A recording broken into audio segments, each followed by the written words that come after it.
Chapter 11:14. Except for a few people involved and Li Tianlan, no one else knew the absurd scenes that happened in the Chen family's courtyard. The rich amount of information made all kinds of ideas spin rapidly in Li Tianlan's mind. Chen Yao, Murong Xiu. Mao Song Yuan Lin. This was undoubtedly the best breakthrough and the variable that the whole Emperor Dong's palace had been dreaming of. It was not difficult to control Mao Song now. What surprised Li Tianlan the most was Murong Xiu. He had seen this distinguished madam of the Chen family on the first day of Chen Fangqing's death. She was less than 40 years old, mature and bright. She was indeed a rare beauty. If he had not seen it with his own eyes, he would not have imagined that this lady, who looked extremely dignified and reserved, could be more open than Chen Yao and Mao Song. If he had not heard it from her, he would not have thought that Chen Shi, who looked tall and strong, was not manly at all. It was easy to understand why Murong Xiu seduced Yuan Lin. Under normal circumstances, the identity of Madame Chen could indeed make her rich for the rest of her life. But this so-called normal circumstances had an important premise. The Chen family could continue to exist. This was obviously impossible. Li Tianlan was not so generous. Everyone knew this. Being Yuan Lin's mistress did not sound good, but as long as she left the Chen family, at least she could continue to live. Li Tianlan shook his head subconsciously. His heart was still surging with joy. He had decided to take advantage of this opportunity. It was Mao Song who killed Chen Shi. There was no doubt about this. Mao Song's behavior in his dream was enough to explain the problem. The clue given by Xianyuan Wuxiang also pointed to Mao Song. Li Tianlan did not know how Xianyuan Wuxiang found Mao Song, but he had an almost instinctive trust in Xianyuan Wuxiang. As soon as Xianyuan Wuxiang gave the news, Li Tianlan directly sent out Ruthless, who had just inexplicably recovered some energy. Ruthless' sword intent was connected with his sword energy.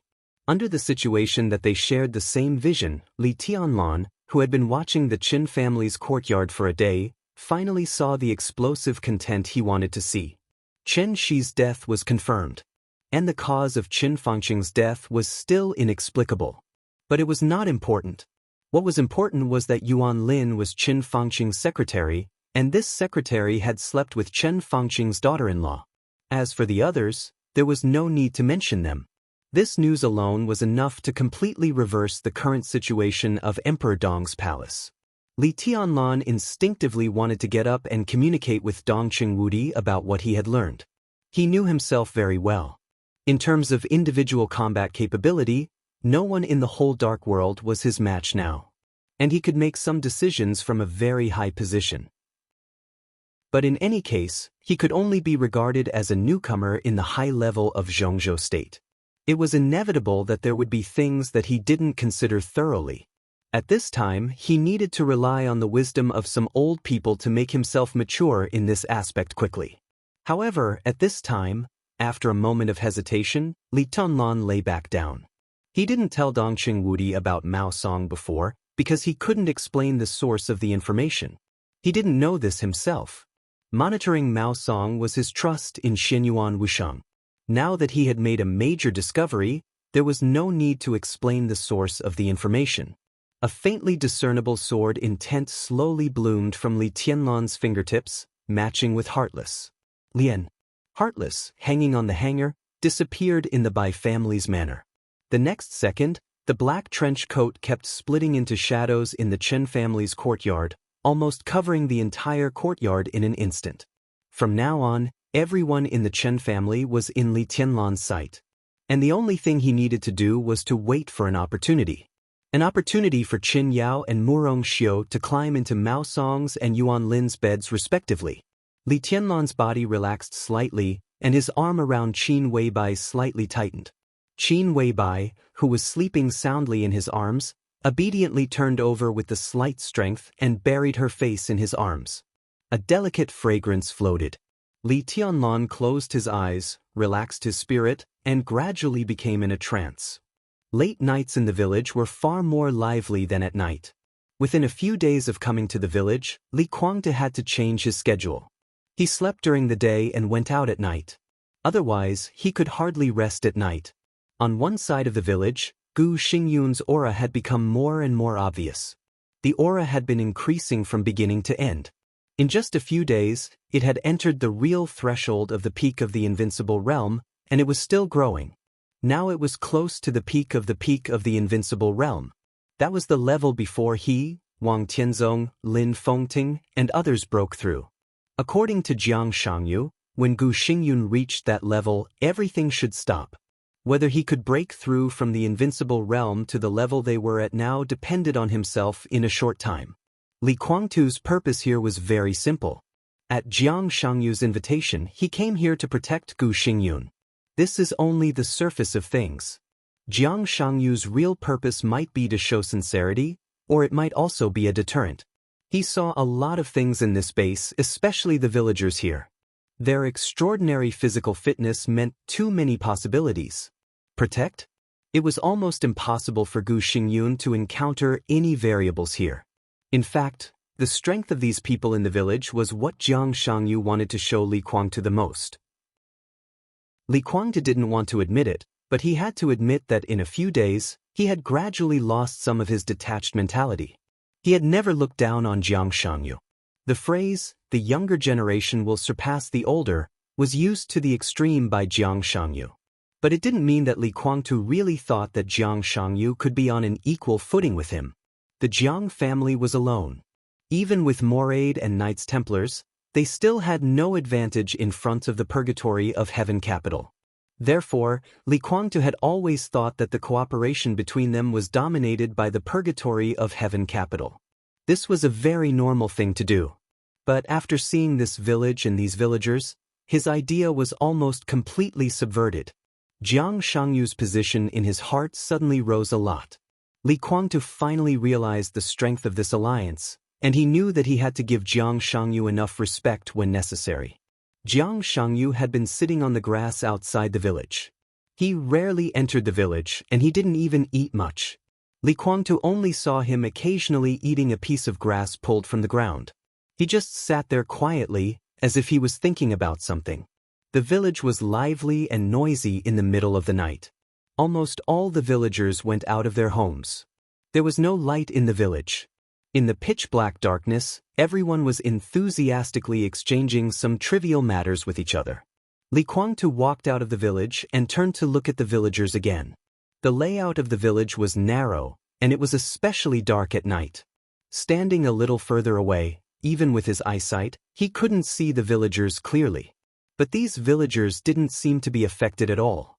Every time he saw this, Li Kuangtu always felt a little uncomfortable.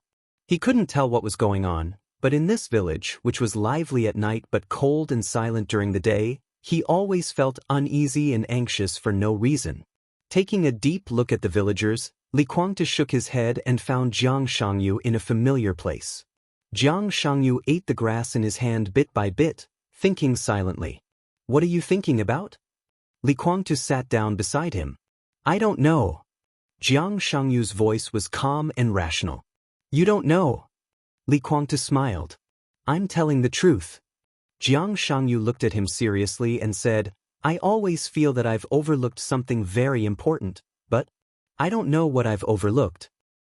It's like I should have been prepared for something, but I suddenly ignored it because I was busy with other things." Li Kuangtu looked at him and didn't make any comment. He just said slowly, "Gu Xingyun's breakthrough is very smooth. We should be able to go back after dawn. In this place, the longer we stay here, the greater the risk of exposure. If we go back earlier, we may be able to catch up with the good show in Yuzhou." "Yes." Jiang Shangyu's eyes became a little dazed again, and it was obvious that he was lost in thought again. He instinctively echoed Li Kuangtu, "The good show in Yuzhou should come to a critical moment." Li Kuangtu narrowed his eyes slightly and was silent for a moment. Then he suddenly asked, "You said that you sent someone to test the two newcomers who appeared next to Li Tianlan? What happened?" Silence. A second later, Jiang Shangyu suddenly jumped up from where he was. He stared at Li Kuangtu, and his eyes kept changing. Li Kuangtu was shocked, but he remained calm on the surface. He just looked at Jiang Shangyu quietly and asked, "There was an accident in the result of the test?" Jiang Shangyu looked at Li Kuangtu in silence. He was silent for a long time, and then laughed hoarsely, "I don't know." What do you mean? Li Guangtu frowned. Jiang Shangyu's smile was a little gloomy, a little enlightened, and a little helpless. He looked at Li Guangtu and said seriously, "Your Highness, if I tell you that I forgot about it, would you believe it?" In fact, it didn't matter whether Li Guangtu believed it or not. What mattered was that it was true. If Li Guangtu hadn't reminded him, he didn't even know how long he would have been thinking. There were some things that he didn't ignore. He completely forgot about it. He had completely forgotten that he had sent someone to probe Xianyuan Wuxiang. If no one had reminded him, he might not have remembered it at all. From a certain point of view, it was also a kind of deception. This was undoubtedly an extremely abnormal thing. Jiang Shangyu took out his mobile phone and began to dial. When he dialed, he murmured softly, "I'm afraid things are going to be troublesome." Chapter 11:15.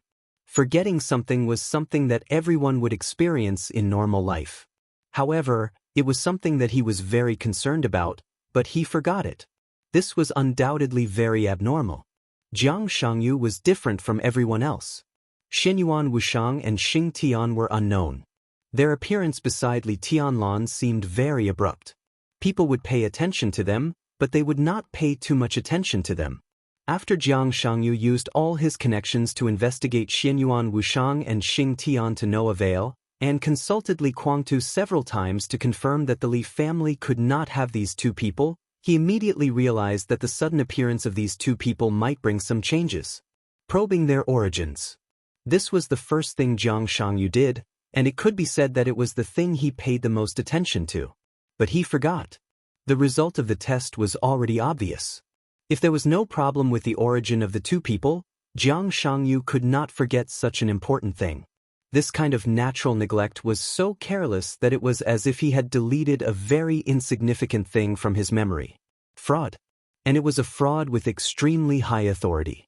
If Li Guangtu had not asked, perhaps Jiang Shangyu would not have remembered that he had tested Xianyuan Wuxiang until Xianyuan Wuxiang showed some authority in front of him. This consequence, Jiang Shangyu felt a little cold in his heart, and he also had some doubts. The other party's means of making him forget this matter was too obvious. There were only two obvious possibilities. One was to start from his spiritual world. If so, Jiang Shangyu would not feel that he had neglected anything at all, so this possibility could be ruled out. As for the other one, it was fraud. Just fraud? If he guessed correctly, Xianyuan Wuxiang and Xing Tian should be Li Tianlan's guides. With the importance they attached to Li Tianlan, how could one of the two guides be a fraud? Jiang Shangyu could not understand. It seemed that no matter who came, it was more suitable than a person on the path of fraud. His existence also seemed to affect the cooperation between the two guides. If one of them was in the field of fraud, then what was the other one? Jiang Shangyu put the phone to his ear. The phone was quickly connected. The person on the other side of the phone cautiously said a bunch of secret codes, and then hung up the phone. Then an autopsy report and a lot of photos began to appear on Jiang Shangyu's mobile phone. Jiang Shangyu held the mobile phone and looked at the photo carefully. After a while, he smiled at Li Guangtu and said, "Thank you for reminding me, Your Highness. If you hadn't reminded me, I would have forgotten about it. I've just called Yuzhou Province. The result has come out. You can take a look at it together." Li Guangtu walked over quietly and looked at the photos on the phone with Jiang Shangyu. There was a badly mutilated corpse in the photo, which made Li Guangtu frown. For a moment, he couldn't even understand how the other party died. It looked like there was some kind of power that kept expanding inside the body of the deceased, and finally completely destroyed all the internal structure of the deceased. To be precise, it was as if someone had quietly planted a heavy bomb in his body. However, although the deceased in the photo was badly mutilated, there was no trace of explosion. Jiang Shangyu silently slid the screen and flipped through the photos taken from different angles. After a while, he whispered, "My conclusion is basically the same as the autopsy report. Some kind of energy completely stimulated the accelerated growth of all the organs in the deceased's body in a short period of time in an incomprehensible way. The consequence of accelerated growth is not that the organs in the deceased's body age rapidly. That kind of power has been increasing, and in the shortest time, It directly broke through the capacity limit of the organs in the deceased's body. All his organs are like balloons being blown up. The energy is increasing, and the expansion is getting faster and faster. Finally, on Jiang Shangyu, you described vividly the heart, lungs, liver, stomach, blood vessels, muscles, bones, and even every drop of bone marrow and every cell in the deceased's body completely exploded because they couldn't contain that kind of power, which led to the current result. The autopsy report doesn't seem to be as detailed as you said. Li Kuangtu squinted at Jiang Shangyu. He just hurriedly glanced at the autopsy report on the screen. There were a lot of vague words in the report, as well as a description that could not be confirmed. In fact, it was similar to what Jiang Shangyu said. However, if you didn't listen to Jiang Shangyu and only looked at the report, you would get another vague conclusion.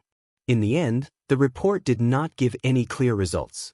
It only said that the cause of death was temporarily unknown, but it ruled out certain possibilities such as poisoning, disease, and homicide. Jiang Shangyu was silent for a while and slowly said, "I do know more than them, but it's only about the way of death of the deceased itself. I want an explanation." Li Kuangtu said lightly, "Your Highness should be very familiar with this kind of energy." Jiang Shangyu laughed and pointed in the direction of Gu Xingyun. "Similar energy is the key to Gu Xingyun's recovery. You should have felt it. In addition, the dragon vein in Li Tianlan also has this kind of energy." "You mean," Li Kuangtu raised his eyebrows, "vitality?" Jiang Shangyu's tone was affirmative and calm. The dragon vein in Li Tianlan is essentially vitality, and the energy in the body of the deceased is also vitality. If we have to compare, the vitality contained in the dragon vein is essentially stronger than the energy in the body of the deceased, but it is too weak. And the vitality in the body of the deceased is far greater than the dragon vein in Li Tianlan's body in total. If this kind of energy is only a little bit, it has unimaginable benefits for the body of the deceased. For example, it can cure all the hidden dangers in his body, so that he will never get sick again in this life, and even won't have a cold. It can let him live for more than 100 years or more. But once this kind of energy exceeds a certain limit, it can also be a sharp weapon for killing. The injuries in the body of the deceased were blown up by this vitality. That trace of vitality is constantly increasing, which is equivalent to planting thousands of miniature bombs in his body. This method is very cruel. Even I can't imagine the pain the deceased suffered before he died. Thousands of miniature bombs exploded in his body. Li Kuangtu coughed subconsciously. Jiang Shangyu continued to look down at the screen.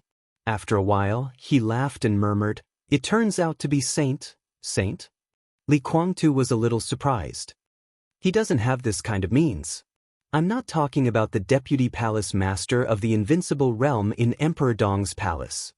Jiang Shangyu said softly, "Although we are both saint, we are talking about two different concepts. Saint is just a code name for Wei Kunlun, and I'm talking about the real saint, the kind that is only one step away from the angel." But saint plus deception, what kind of inexplicable combination was this? The miracle city was a forbidden place for any force, especially for these leaders. They had to be even more cautious, so no matter what kind of combination, a holy disciple was a must. Saint plus a calligrapher was the best combination, and saint plus an apostle was the most violent combination. Even if it was a martial artist, it was more useful than deception. What was the other party thinking? "Maybe things are not as bad as I think." Jiang Shangyu shook his head subconsciously and said softly, "At least if it was saint plus deception, it was basically impossible for Mao Song to be exposed. This also meant that Li Tianlan would still be in a terrible state." Li Kuangtu looked down at the photo in Jiang Shangyu's mobile phone thoughtfully. "If it was just a test, why did he die? What do you want to express in such a cruel way?" Li Kuangtu suddenly asked. "It's not his fault." Jiang Shangyu laughed. "We can test and the other party can. We can avoid it. So if I want to get the result I want, I naturally have to force the other party to take action. Otherwise, if we talk for a long time, the result is ambiguous. What is it? I'm the one who arranged for this person to die." Shenyong Wuxia, Xing Tian. Jiang Shangyu repeated these two names and said, "Everyone has a taboo that can't be violated. You can also say it is the bottom line, whatever it is. In short, it is something that can't be offended. It's too easy to test their origin.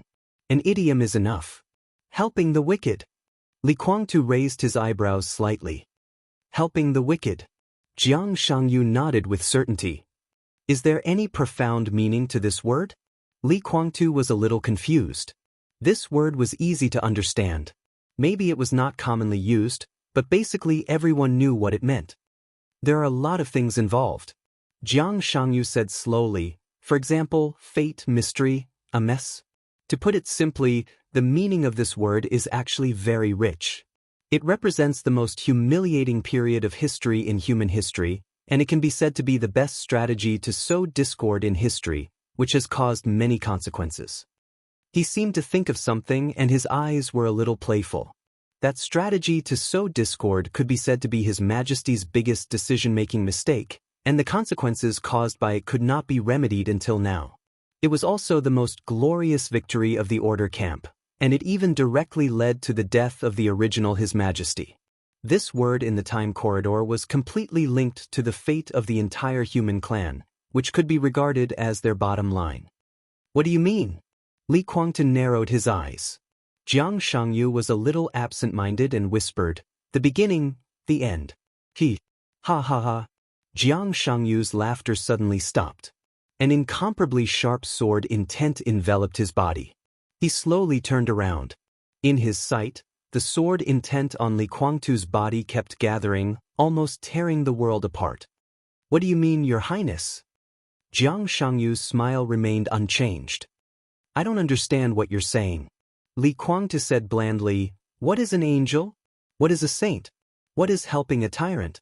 What is a strategy to sow discord? What is the so-called beginning and end? Jiang Shangyu looked at Li Guangtu silently for a long time. In the distance, Gu Xingyun's aura gradually stabilized. Jiang Shangyu suddenly smiled and said, I can't tell you. Really? Li Guangtu's smile was a little cold. But I can also tell you. I'll tell you everything. Jiang Shangyu continued, but there is a condition. Say it. Li Guangtu's voice was cold. Jiang Shangyu smiled and pointed in the direction of Gu Xingyun with a sincere expression. Join us, all of this will no longer be a secret to you.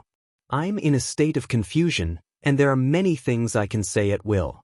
You can even know more than Li Tianlan, but this requires you to really join us. I can bring you not only knowledge, but also power. He looked at Li Guangtu with deep eyes, as if tempted by the devil. Your Highness, don't you really want to go further? If you join us, I can guarantee that you can break through again in a short time and touch the real supreme level. Li Guangtu was silent. The surrounding world was silent. At that moment, all the hair on Li Guangtu's body stood up. The village, which had been bustling just now, became dead quiet in an instant. Li Guangtu could not see through the darkness, but he could clearly feel that the villagers who had been communicating with each other stopped talking at the same time and turned around at the same time. Countless pairs of eyes locked on him at the same time. The eyes were incomparably cold, without any anger. It was like a group of dead people staring at him. Chapter 11:16. The simple and elegant boat floated lazily and leisurely on the surface of the hidden Dragon Sea. Li Huaqing tossed the fishing rod in his hand and casually picked up a tangerine and peeled it. He smiled and said, How was the meeting this morning? Hua Xingyang smiled and nodded in agreement. The cabinet meeting in the morning seemed to be held quietly, but in fact, it was secretly thrilling enough to suffocate everyone. All the people in Zhongzhou State who got the inside information, that is, all the governor-level officials, were paying attention to the result of this meeting. The contents of last night's plenary meeting had already been spread out through some obscure channels. The core members of the major groups all knew the news. Regarding Li Huaqing's proposal, the situation facing the new group, and the situation of Vice Prime Minister Wu Jingmin, these were all the focus. Hua Xingyang presided over the cabinet meeting today. In everyone's eyes, there was a sense of aggressiveness. Whether Wu Jingmin would advance or retreat could be seen from the results of this meeting. From a certain perspective, Wu Jingmin's results seemed to indicate the new group's future strategy. Would they compromise or remain in a stalemate? Contrary to everyone's expectations, this highly anticipated meeting went unexpectedly smoothly. After losing the Prime Minister, the cabinet meeting presided over by Second Minister Hua Zhenyang almost became the only one that carried out his will. Wu Jingmin didn't say much from beginning to end. Even when he expressed his opinion, his attitude was that he supported the Second Minister's decision. Hua Zhenyang was in a good mood for the first time since he had complete control over the cabinet. His expression was a little reserved. We've passed a few controversial proposals, and we've also nominated a few departments, including a minister. It shouldn't be a big problem for the Ministry of Personnel to investigate. That doesn't mean anything. Li Huaqing shook his head. Hua Zhenyang was in charge of the cabinet after Qin Fangqing's death. This was the first time Hua Zhenyang had called a cabinet meeting. No matter what the others thought, they wouldn't openly object. It was reasonable for the cabinet to pass several controversial proposals. As for the nominations from the other departments, they were just nominations. They needed to be discussed and finally decided during the meeting. I know. Hua Zhenyang nodded. He thought about it and said, Deputy Premier Wu is getting on in years. This is not a good thing. Li Huaqing said meaningfully. Hua Zhenyang squinted. Eyes, no words. He naturally knew what Li Huaqing meant. Regardless of his age, Wu Jingmin's style of doing things had always been stable. His criminal methods were also relatively gentle. Most importantly, Wu Jingmin had always followed the rules when it was time to. Even as an opponent, Hua Zhenyang could not find any fault with him. Now that Wu Jingmin had retired and the new group was coming in aggressively, Li Tianlan would not let go of the position of director of Zhongzhou State in any case. With Wu Jingmin's resignation, Li Tianlan would take the opportunity to enter the parliament. At present, it seemed that Bai Qingqian could only replace Wu Jingmin. A woman? No one in Zhongzhou State dared to think so. Bai Qingqian, who came from the Ministry of Personnel of Zhongzhou State, had served as the mayor of Luojing of Zhongyuan Province, the speaker, the governor of Qinzhou Province, and now the speaker of Liaodong Province. This female high-ranking official, who was one of the few high-level officials in Zhongzhou State, gave a strong and almost harsh impression at work. Although her character had eased in recent years, she was more powerful. At the beginning, she was transferred to the place where the academics started for the purpose of cooperation, but such cooperation really made the high-level officials of the academics feel mixed feelings. If Bai Qingqian replaced Wu Jingmin as the second prime minister of Zhongzhou State, he and Hua Zhenyang would become the most direct opponents. Compared with Wu Jingmin, it was really not a good thing to face Bai Qingqian directly. Bai Qingqian in the cabinet would bring more pressure to Hua Zhenyang.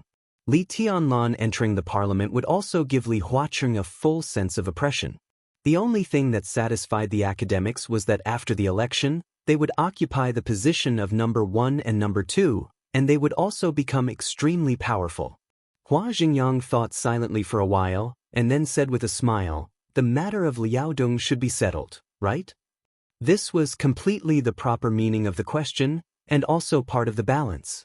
Bai Qingqian could step into the director's seat from Liaodong, and naturally, the academics could smoothly and normally ask for more power to speak in Liaodong. In the past 2 decades, Liaodong had experienced 4 speakers. The first one was Li Huaqing, who now occupied the position of president. The second one was Hua Zhirong, the second prime minister of Zhongzhou State. The third one would have entered the parliament if there was no accident, but he had to retire because of health reasons, which also interrupted the plan of the academics to perfect their own promotion structure. Therefore, the academics had no choice but to cooperate with the giant group, and Bai Qingqian became the 4th speaker. Now, Bai Qingqian stepped into the director's seat of Zhongzhou State and became the new speaker of Liaodong. Naturally, he was a capable person of the academics, and also a candidate whom the academics strongly recommended to enter the parliament. In this regard, whether it was the new group or the giant group, they had to agree whether they wanted to or not. It's almost settled. Li Huaqing nodded. Let's discuss it in a few days. After a short silence, Hua Zhenyang asked, still haven't contacted Gu Xingyun? Li Huaqing frowned. He had been trying to get in touch with Gu Xingyun recently, but he couldn't find him. He shook his head and said helplessly, Kunlun City is a bit chaotic, but it's not appropriate to keep it chaotic. It's time to calm things down. I'll protect Gu Xingyun, and Li Tianlan will take the opportunity to enter the special warfare system. For the two of them, it's a lose-lose situation. The president's means are naturally brilliant. Hua Jingyang smiled very happily. It's just a helpless move. Li Huaqing said blandly, this matter can be discussed, but Li Tianlan's request is not simple.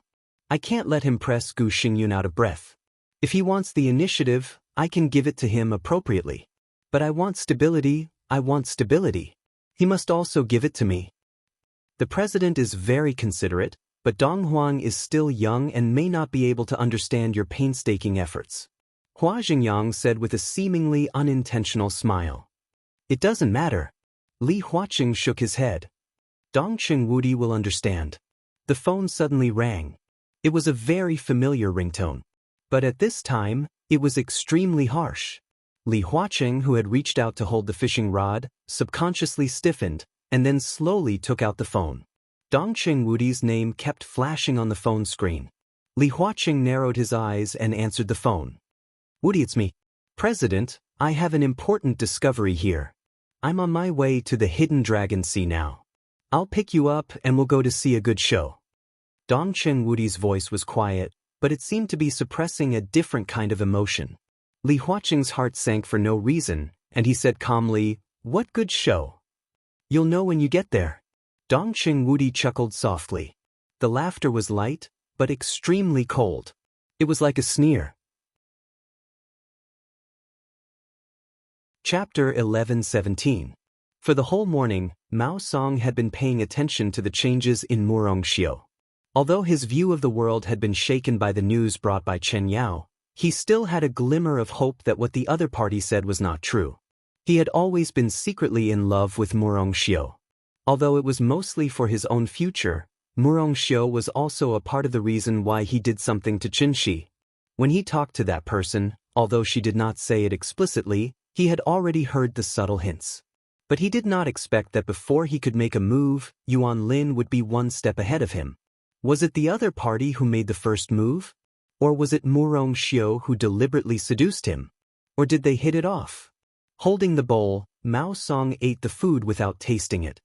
He gritted his teeth and cursed in his heart, Bitch? I heard from Qinshi that you like this dish. More. The table turned slightly. In the gentle and implicit voice, Murongxiu turned the table and moved a northern stir-fried dish to Mao Song.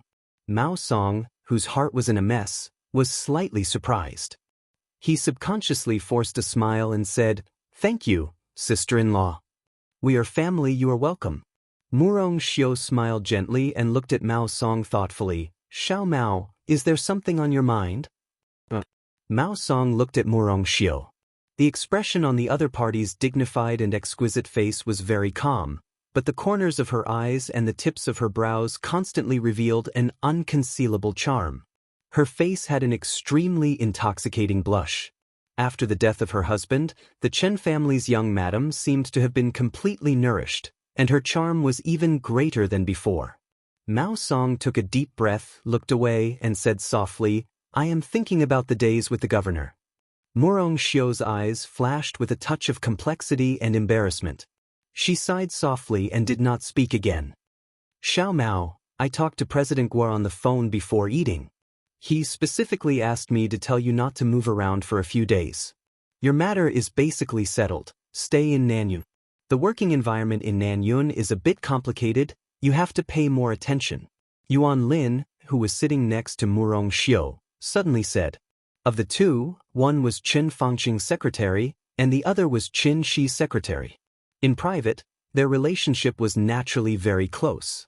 In addition, the people at the table were all core members of the Chen family, so he did not hide anything when he spoke.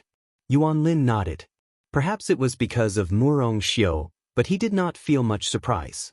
He merely asked subconsciously, Then I will stay in Yuzhou province. Wang Lin said softly. The strange thing was that when he spoke, he didn't seem depressed at all. On the contrary, there was a hint of playfulness in his voice that others couldn't detect. This morning he talked to Guo Wenyan on the phone about this matter. It was not impossible to be the chairman of another province, but the development of the province was a little backward. Even if he could go there, the power of the prince group could not be said to be superior in the provincial council. On the contrary, he might even face an extremely powerful governor. Generally, being the speaker was not as comfortable as being the mayor of Yuzhou province. Guo Wenyan made it very clear that the new group would not fall because of this. This election was only a signal of the rise of the new group. 5 years later, as the structure of the new group was perfected, Li Tianlan would inevitably make greater moves. He hoped that Wang Lin could stay in Yuzhou and make use of the connections Chen Fangqing had left over the years. He could stand firm in Yuzhou and strive to go further from the position of the mayor of Yuzhou in 5 years. At that time, the group would fully support him. At this point, Wang Lin could only make it clear that he would obey the decision. He was also very satisfied with the current situation. If he went to be the chairman, there was not much hope for him to go further in 5 years, because that province had no advantage in various competitions. But in Yuzhou, it was possible to go further. To say the least, even if he could not enter the parliament 5 years later, at his age, 5 years of experience as the mayor of Yuzhou was enough for him to be the chairman of most developed provinces in Zhongzhou state. Staying in Yuzhou was equivalent to the prince group taking a step back. And the position of the chairman of the backward province was supposed to be left to the new group or the giant group. Yuzhou was very good. At the foot of the emperor, it was powerful and prosperous. More importantly, Wang Lin took a meaningful look at Murong Xiu next to him. The young madam of the Chen family apparently noticed his gaze. She blushed and turned her eyes elsewhere. Wang Lin could hardly hide the strange smile at the corner of his mouth. 10 years ago, Murong Xiu was also a famous beauty in Yuzhou. After marrying Qin Shi, she lived in seclusion, but she was still very attractive. Few people could not forget her. Every time Wang Lin saw her, he was amazed. He really did not expect that a few days after Qin Shi's death, the young madam of the Chen family would take the initiative to seduce him, and she was extremely passionate in all aspects. On and off the bed, she was reserved and open. Murong Xiu was like a different person. Wang Lin almost had sex every night these days. He felt that he was 10 years younger. At this time, he was a little reluctant to let go of Murong Xiu. Mao Song, who had been paying attention to their behavior, silently confirmed something. He silently picked up the wine glass in front of him and drank it up. Then he got up and said calmly, "I'm done. Please enjoy." Quietly, he glanced at Chen Yao, who was sitting on the other side of Murong Xiu. Everyone in the Chen family except Wang Lin stood up, including Murong Xiu. And Mao Song's eyes also happened to sweep over. At that moment, Mao Song seemed to see a hand quickly retract from Murong Xiu's leg. Mao Song's eyes fell on Chen Yao and turned back again. Murong Xiu's face was slightly red, and her eyes were a little flustered. Without changing his expression, Wang Lin picked up a napkin and casually wiped his fingers. "Bitch." Mao Song cursed again in his heart, turned around and left the dining room. 2 or 3 minutes later, Wang Lin also stood up and returned to his courtyard. 5 minutes later, Chen Yao left. 10 minutes later, Murong Xiu also stood up and left the dining room slowly after saying everyone enjoy. After walking around the Chen family's courtyard, Murong Xiu quietly came to Wang Lin's room. Before Murong Xiu could knock on the door, it suddenly opened. A pair of arms stretched out from the inside and carried Murong Xiu inside. The sound of clothes tearing was heard.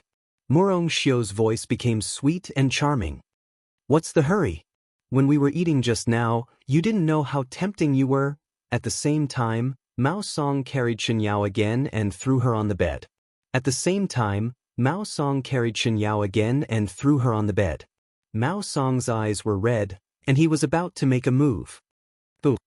A loud noise suddenly rang out without any warning. At the same time, there were 2 women's screams that almost spread throughout the Chen family's courtyard. Chapter 11:18. In less than half a second apart, 2 ear-piercing screams rang out almost at the same time from the front and back of the Chen family's courtyard. The cold and cheerless Chen family's courtyard suddenly became gloomy and strange because of the screams. Almost everyone was in a panic. No words could describe the emotions contained in the screams, which were almost completely integrated into one. The two screams were almost the same decibel, and the emotions were also almost the same. Fear, confusion, astonishment, shame, anger, humiliation, fear, and disbelief. All that was left was utter despair. Yuan Lin lived behind the Qin family's courtyard. Mao Song lived in front of the Qin family's courtyard. When the strong sword intent burst out without warning, the courtyard where the two of them were in was completely torn apart by the sword light in a second. The sudden burst of sword light could be said to be controlled perfectly. It directly smashed the two courtyards in the most thorough way, but outside the two courtyards, there was no damage at all. The exquisite small courtyard, which could be said to be a historical site, collapsed into a mess. Bricks, tiles, glass, and broken flowers and plants were everywhere. In the ruined scene, in the front and back, two groups of naked men and women appeared in front of everyone. The instinctive female screams stopped abruptly before they reached the highest decibel. Both Murong Xiao and Qinyao realized something. They covered their mouths tightly, widened their beautiful eyes, and looked at the man on top of them in horror. Yuan Lin had long been stunned. All the warmth and moisture left him in an instant. He just instinctively turned his head and blinked blankly. In his sight was a crowd. Behind the crowd, there were more and more people. It was dark in front of him. All the figures seemed to be constantly overlapping. The world around him was spinning. An indescribable coldness completely froze his soul. His heart was beating faster and faster, and his hands subconsciously tightened. Under the sharp pain, the young lady of the Qin family, who came from a prestigious family, subconsciously groaned. It was as if Yuan Lin had heard a sudden clap of thunder, and he suddenly loosened his grip. He opened his mouth, but no words came out. In his sight, nightmarish figures stood at the edge of the ruins and saw everything he and Murong Xiao had done. The evidence was completely and clearly placed in front of everyone in a way that no one could imagine. Li Huaqing, Guo Wenyan, Hua Zheng, Li Tianlan, Wu Jingmin, Bai Zhanfeng, one after another incomparably familiar figure, all of them appeared at the scene. In the other direction, after Chen Fangqing's death, Dongqing Wudi, who could be said to be the number 2 figure in Zhongzhou state in terms of actual power and official ranking, also stood on the edge of the small courtyard where Mao Song was with several directors of the North and Southeast groups and 2 members of the Prince group. Front and back, 2 crime scenes. For a moment, there was an incomparably quiet silence. Apart from a few people who already knew the inside story, no one could believe the scene before their eyes. Even Li Huaqing and Guo Wenyan couldn't believe it. Before stepping into the Chen family's courtyard, they had no idea what would happen here. All those who wanted to inform Yuan Lin and Mao Song were detained. Several core members of the Chen family led them to Mao Song's and Yuan Lin's residences. Then, the sword chi exploded. This image had become a reality. At this moment, most people were dumbfounded. Yuan Lin didn't know what to say. Li Huaqing and the others didn't know what to say either. Because it was too sudden and too shocking, their brains didn't even realize what the scene in front of them meant. Is this Chen Fangqing's small courtyard? The young and indifferent voice suddenly sounded. Everyone's heart suddenly shook. Li Tianlan continued to smile with a cold expression. As Chen Fangqing's secretary, I played with Chen Fangqing's daughter-in-law in Chen Fangqing's residence. Who would dare to accept such a script? Chen Fangqing, Chen Fangqing, Chen Fangqing. Li Huaqing's face suddenly changed. Guo Wentian's scalp was numb. No, his whole body was numb. Under everyone's gaze, Chen Fangqing's face completely turned into a strange black and blue color. His breathing became more and more rapid. He reached out and pointed at Yuan Lin. After a long time, he didn't say a word. Is this the reason why you killed Chen Fangqing? Li Tianlan's voice was like an icy wind blowing through everyone's heart. In order to occupy this woman, you attacked Chen Fangqing? There was a burst of thunder. Li Tianlan's voice was very calm. But everyone could feel that the other side was already firing with all his strength. The pressure that the new group, the giant group, had been under these days was constantly released between the lines. But I didn't. Yuan Lin's face changed dramatically. Kill Chen Fangqing? If this crime was confirmed, he couldn't imagine what would happen to him. Guo Wentian's body suddenly shook, and he barely stabilized his balance with the help of the secretary. After seeing the scene in front of him, the first thought in his mind was the future of the Prince Group. It was less than 7 days after Chen Fangqing's death. His daughter-in-law, Qin Shi's wife, appeared on the bed of Yuan Lin, the secretary. If this matter was spread out, it would be a fatal blow to the reputation of the Chen family. For the Prince Group, such a blow would also be fatal. If this matter was connected with the death of Chen Fangqing and his son, the entire Prince Group would suffer more tragic losses. Mrongxiu. Guo Wenian stared at the snow-white and delicate figure in the ruins. There was no desire in his eyes, only a kind of killing intent that wanted to strangle her alive. There were more and more people behind Li Huaqing. Almost all the people of the Qin family who were still in the courtyard had heard the news of the arrival of Li Huaqing and others. But when they rushed over in ecstasy and saw the scene in front of them, they also stayed where they were. In the hurried footsteps, Ma Si, Li Huaqing's personal secretary, ran over at the back of the crowd. Obviously, he was a little out of breath because he didn't exercise much on weekdays. His eyes were extremely dignified, but when he saw Yuan Lin and Murongxiu in the ruins, he was stunned for a moment, and all the seriousness in his eyes suddenly turned into a bitter smile. Squeezing through the crowd, Ma Si trotted to Li Huaqing, lowered his voice and whispered, "President, Minister Dongqing has caught Qin Shi's secretary, Mao Song, and Qin Yao, well, the granddaughter of the Prime Minister. The situation over there is almost the same as here." His voice was very low. But Guo Wentian, who was very close to Li Huaqing, still heard Ma Si's report. His body swayed again. He didn't know how to deal with Yuan Lin, but Mao Song actually made the same mistake over there? What kind of secretary did the father and son of the Qin family choose? What kind of judgment did these two people have? If even the secretary they chose was so bad, then what would the people they had promoted over the years be like? Guo Wentian gritted his teeth, stared at Yuan Lin fiercely, and gnashed his teeth and said, "You are really good secretaries." Under everyone's watchful eyes, Murongxiu suddenly screamed and pushed Yuan Lin away from her. Her body completely curled up, and with a face full of shame, she screamed with tears on her face, "It's him!" He pointed at Yuan Lin and said, "He forced me." Chapter 11:19. The reception hall of the Chen family was shrouded in smoke and dead silence. The entire Qin family's courtyard seemed to be brewing something in an extremely depressing atmosphere. While others were still immersed in the question of what the affair between Murongxiu and Yuan Lin meant, the giants standing at the top had forced themselves to accept this reality. Li Tenlan sat in the corner, smoking silently and keeping his composure. Li Huaqing, Guo Wenian, Zhou Mulin, Zhou Yunhai, and Ji Wenzhang sat in different positions in the living room. Their sitting postures were casual, which showed that this was not a formal meeting, but more like some kind of discussion. And the candidates who entered the hall were also very interesting. 5 people, plus Li Tianlan. They represented the 5 groups of the old era and the new group of the new era. Only the special warfare group was absent. The others, headed by Dongqing Wudi, temporarily controlled Yuan Lin and Mao Song and were interrogating them. It was clear that they were going to dig deep and dig out all the inside stories. Li Tianlan had not spoken since he entered the hall. Others were also silent. Eyes were constantly cast from different corners on Li Tianlan, and then quickly moved away.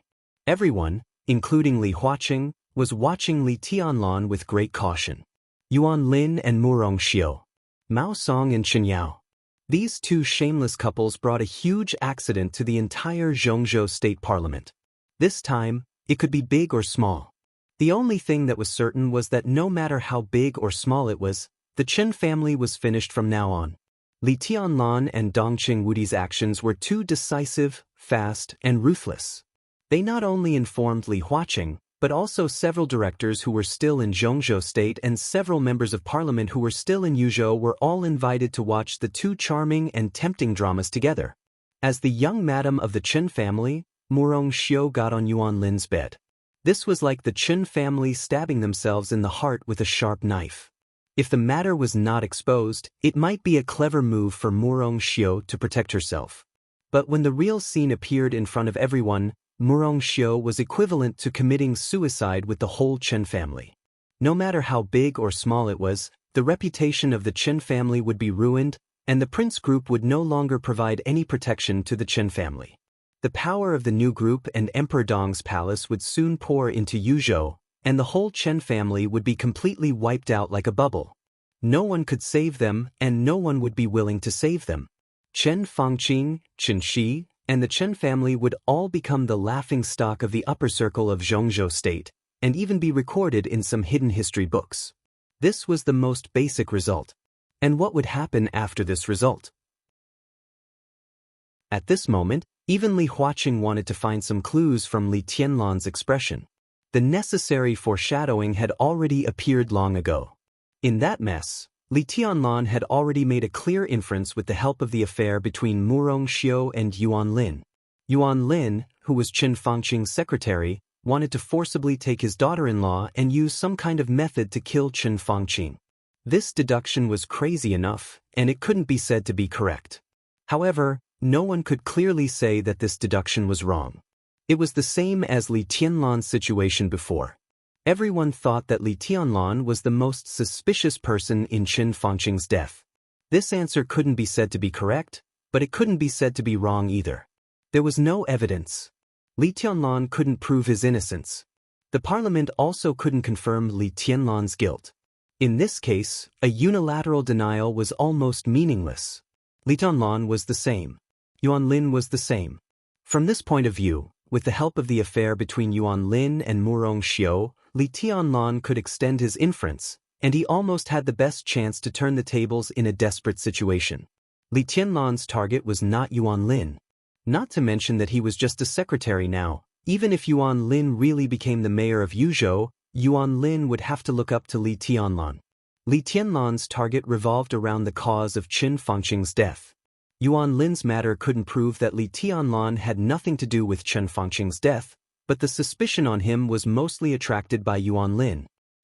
If Li Tianlan took this opportunity to turn the tables and wash away the suspicion on him, Chen Fangqing's death had nothing to do with the new group. What did that mean? All the giants present were a little annoyed. It meant that some of the balance that was about to be reached would be completely out of control, and it also meant that some of the new situations they had seen would also be fragmented. The suppression of the new group would become a target. If they wanted to appease Li Tianlan, they had to make further compensation to him. How great would the impact be? First of all, Wu Jingmin, who was about to retire, would directly take the position of the second prime minister of Zhongzhou state and become the next director. Bai Qingqian would naturally enter the parliament, and there would be no other variables. Personnel issues in the various departments of the cabinet became sensitive again. The competition between Hua Zhengyang and Wen Siyuan would become white-hot again. As an important fulcrum for the academics to improve their internal structure, the status of Liaodong in Zhongzhou state would become uncertain again. The situation of the prince group was even worse. Their own people killed Chen Fangqing, which would inevitably lead to a big reshuffle within the prince group. In this case, it was difficult for them to push out a director who could cooperate with Guo Wenyin to stabilize the situation in the next session. Of course, there were such candidates, but it was difficult for the prince group to find a candidate who could be recognized by everyone in the internal reorganization. In the case that they couldn't pass their own internal affairs, the support of the academics was undoubtedly a drop in the bucket. The cooperation between the two sides might come to an abrupt end. Without the support of the prince group, the situation of the academics would become difficult again. The integration of the North group and the new group would continue. Emperor Dong's palace rose rapidly. The giant group completely completed the internal change and integration. This result was also a new balance. But this was the balance that most people didn't want to see at the moment. And this was the most conservative estimate. This was also the situation after Li Tianlan turned the tables. Who didn't know Li Tianlan's temper? Just turning the tables couldn't satisfy Li Tianlan's appetite. Under such great pressure, he must fight back. The academics, the Prince Group, the Southeast Group, and the Special Warfare Group all had to make appropriate compensation to appease Li Tianlan's anger. What was Li Tianlan going to do? What was he thinking now? Countless eyes met and fell on Li Tianlan. In their sight, the young and silent figure smoked quietly, but the pressure he brought was unparalleled. Ahem! The long silence was interrupted by Li Huaqing's cough. Li Huaqing's voice was still calm and gentle. He said lightly, "What do you think? Say it." "There's obviously something wrong with Wang Lin and Mao Song. I think we need to check it out." To everyone's surprise, Zhou Yunhai, the tycoon of the North Group, was the first to speak. Simple, straightforward, clear, and without any ambiguity, he expressed his attitude. After Chen Fangqing's death, Zhou Yunhai's attitude had been very subtle. No, to be exact, when the new group and the North Group had a tendency to integrate, Zhou Yunhai's attitude had always been subtle. He had never opposed such integration in public, but he had never explicitly supported it. Zhou Yunhai was relatively young among the directors, and he would definitely continue to be re-elected after the election. His attitude had always made Li Huaqing feel at ease. His attitude of neither support nor opposition should not change much in the foreseeable next 5 years. This also meant that the new group and the North Group would not be completely integrated in the next 5 years. In this way, other groups would have a lot of room to operate. But now, Li Tianlan and Zhou Mulin hadn't spoken yet. Zhou Yunhai was the first to express his support for Li Tianlan. Li Huaqing and Guo Wentian's faces became gloomy at the same time. Especially the latter, his eyes even became a little cold. "I agree." Zhou Mulin spoke unhurriedly. His words were even more direct than Zhou Yunhai's.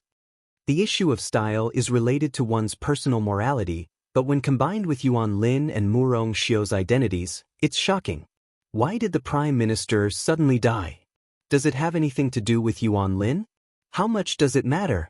Investigate, we must investigate. This is a very serious matter. Wang Lin is not stupid. Guo Wentian, who could not bear it, said with a gloomy face, "Even if we don't consider other factors, Wang Lin has no reason to kill the Prime Minister from the perspective of his personal future. If he really killed the Prime Minister, what good would it do him? Aren't the benefits obvious?" Li Tianlan said lightly, "As soon as Chen Fangqing died, he would be a border governor. I heard that you had a small discussion about making him the mayor of Yuzhou, the spokesperson of the capital of Zhongzhou State. Isn't this position prominent enough? But what President Guo said also makes sense. It's really impossible for him to kill Chen Fangqing under normal circumstances. Therefore, we can't rule out other possibilities, such as Chen Fangqing's death, which is a dispute within some groups. Wang Lin would not be unaware of the impact of Chen Fangqing's death on him. The biggest possibility that he dared to do it was that he was instructed by some important figures of some groups. He could be sure that even if Chen Fangqing died, he could still get the full support of that group and even support him to go further. It's not difficult to understand when you think about it this way. Guo Wentian's ears were buzzing. Everyone also looked in the direction of Li Tianlan in surprise. Sitting in the corner, it was dark around him, so no one could see his expression. But everyone understood what Li Tianlan meant. The counterattack did not wait for Li Tianlan to turn the tables. The real counterattack had begun now. A strong sense of crisis completely enveloped Guo Wentian. Li Tianlan actually wanted to use this matter to burn the fire on him? What did he want to do? Chapter 11:20. Guo Wentian sat up straight and stared straight in Li Tianlan's direction. He said in a deep voice, "It doesn't make any sense to say this now. Everything is just our speculation. In fact, I believe that a considerable portion of these speculations are unrealistic." "So?" Li Tianlan asked in reply. His casual voice carried an indescribable sharpness in the dark corner. "So," Guo Wentian turned his head and looked at Li Huaqing, who had not spoken a word, and said seriously, "Mr. President, The most important thing is to stabilize the situation. In this case, I think stability trumps everything. Xianxia state is in troubled times now. We should still believe in our own wisdom. Don't always come up with some conspiracy theories, that's not good. It's very simple. I don't think we need to make it complicated. It's meaningless. If one had to think in the direction of conspiracy theory, this was no longer a scandal of one person, but a scandal of the whole Xianxia state. Going too far is as bad as falling short. I don't think it's necessary to go overboard. Li Tianlan fell silent. Guo Wentian's nerves grew increasingly tense. He knew that the other party would never agree to his method of handling the situation, but he had no choice but to continue speaking and fight for more support, especially from Li Huaqing. Wang Lin and Murong Xiu are indeed a bit outrageous, and there's also Mao Song. It's all because of the messy things they've done that have corrupted society. I propose that Mao Song be dismissed from office and Wang Lin be given a major demerit as punishment and transferred to the National Assembly. What we need to do the most in this matter is to quell his influence. Li Huaqing's brows twitched slightly. Guo Wentian's solution was indeed the best one in his mind. If this proposal could be passed, the pressure on Li Tianlan's side would be reduced by more than half, and there would be new variables in the situation. But in the face of today's accident, this could be regarded as the best outcome. But how could Li Tianlan agree to such a way of dealing with it looked good? If Mao Song were to be removed from his position, he would at most be given the position of a deputy governor. Wang Lin was given a major demerit and transferred to the National Assembly. Guo Wentian obviously still valued Wang Lin very much. He planned to transfer Wang Lin to his side and arrange an idle position for now. He would use him again when the limelight was over. But in this way, what did Li Tianlan get for the so-called evidence he had deliberately found? Just to relieve his stress? If this young man does. If he was easy to talk to, he wouldn't be Li Tianlan. I disagree. Zhou Mulin's indifferent voice suddenly rang out, calm and unyielding. This is not a matter of appeasing the influence. The nature of this matter was obviously very complicated, and it involved many aspects. It was not a matter of a few people's private affairs. Should we investigate the death of the Prime Minister? Should we investigate Qin Shi's cause of death? Wang Lin is such an obvious thing, how can we ignore it? Turning a big problem into a small one, turning a small one into nothing, what was this? There were clues, but they didn't investigate them. Instead, they went in a messy direction all day. Was this really investigating the cause of the Prime Minister's death? Or is someone using the Prime Minister's death to stir up trouble? If Wang Lin's matter is reduced to a small matter, it's irresponsible to the cause of Xianxia state. It's like covering the lid and deceiving ourselves. If we have to suppress this kind of thing, then what is there to persist in the parliament of Xianxia state? Absolute silence. Everyone in the hall raised their heads and looked at Zhou Mulin in shock. Tough, serious, direct, and stern in expression. In recent years, Zhou Mulin spoke less and less in various meetings of the parliament. With his silence, the power of the giant group was slowly concentrated on Dongqing Wudi.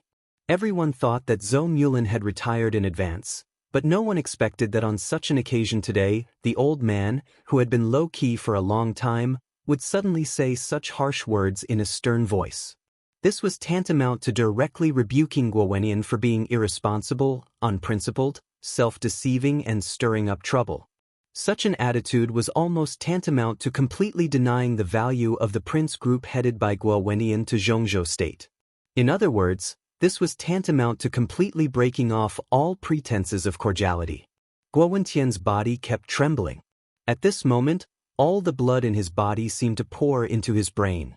Sitting in a relatively bright place, he stared at Zhou Mulin and said hoarsely, word by word, "Chairman Zhou, please pay attention to your wording." Zhou Mulin chuckled with some disdain and said lightly, "Chairman Guo, every word I said is worthy of the principles in my heart and of Xianxia state. Compared with the various effects caused, I prefer to eradicate some tumors inside Xianxia state now. Serious diseases require strong medicine. Some things can be compromised and handled in a low-key manner, but some things have to be done. If we can even vaguely explain the cause of the death of a country's prime minister, then the whole Zhongzhou state is in danger. He was determined to retire next year. Therefore, his words were powerful and loud, without any scruples at all. I support Chairman Zhou. Zhou Yunhai said in a low voice. Why don't we investigate such obvious clues? If we can turn a blind eye to this, then what is the purpose of our previous investigation? Is it really to stir up trouble with the cause of the Prime Minister's death and finally cause chaos in the world? What happened to Wang Lin seems to be a personal loss, but in fact it is not so simple. We must investigate to the end. Deceiving ourselves and others, turning a blind eye to everything, thinking of turning big things into small things and small things into nothing. Then, no matter how prosperous our country is, it will be a false prosperity. If we sleep in this false prosperity and don't care about anything, in the long run, our country will no longer be a country. Guo Wenyan already did not know how to react. Li Huaqing's body suddenly shook for a moment. Zhou Yunhai's voice was low and slow, but every word was like a knife. The sharp edge between the lines stabbed Guo Wenyan to pieces, but the actual meaning was completely aimed at him, the president. There was no doubt that the North Group was expressing its dissatisfaction.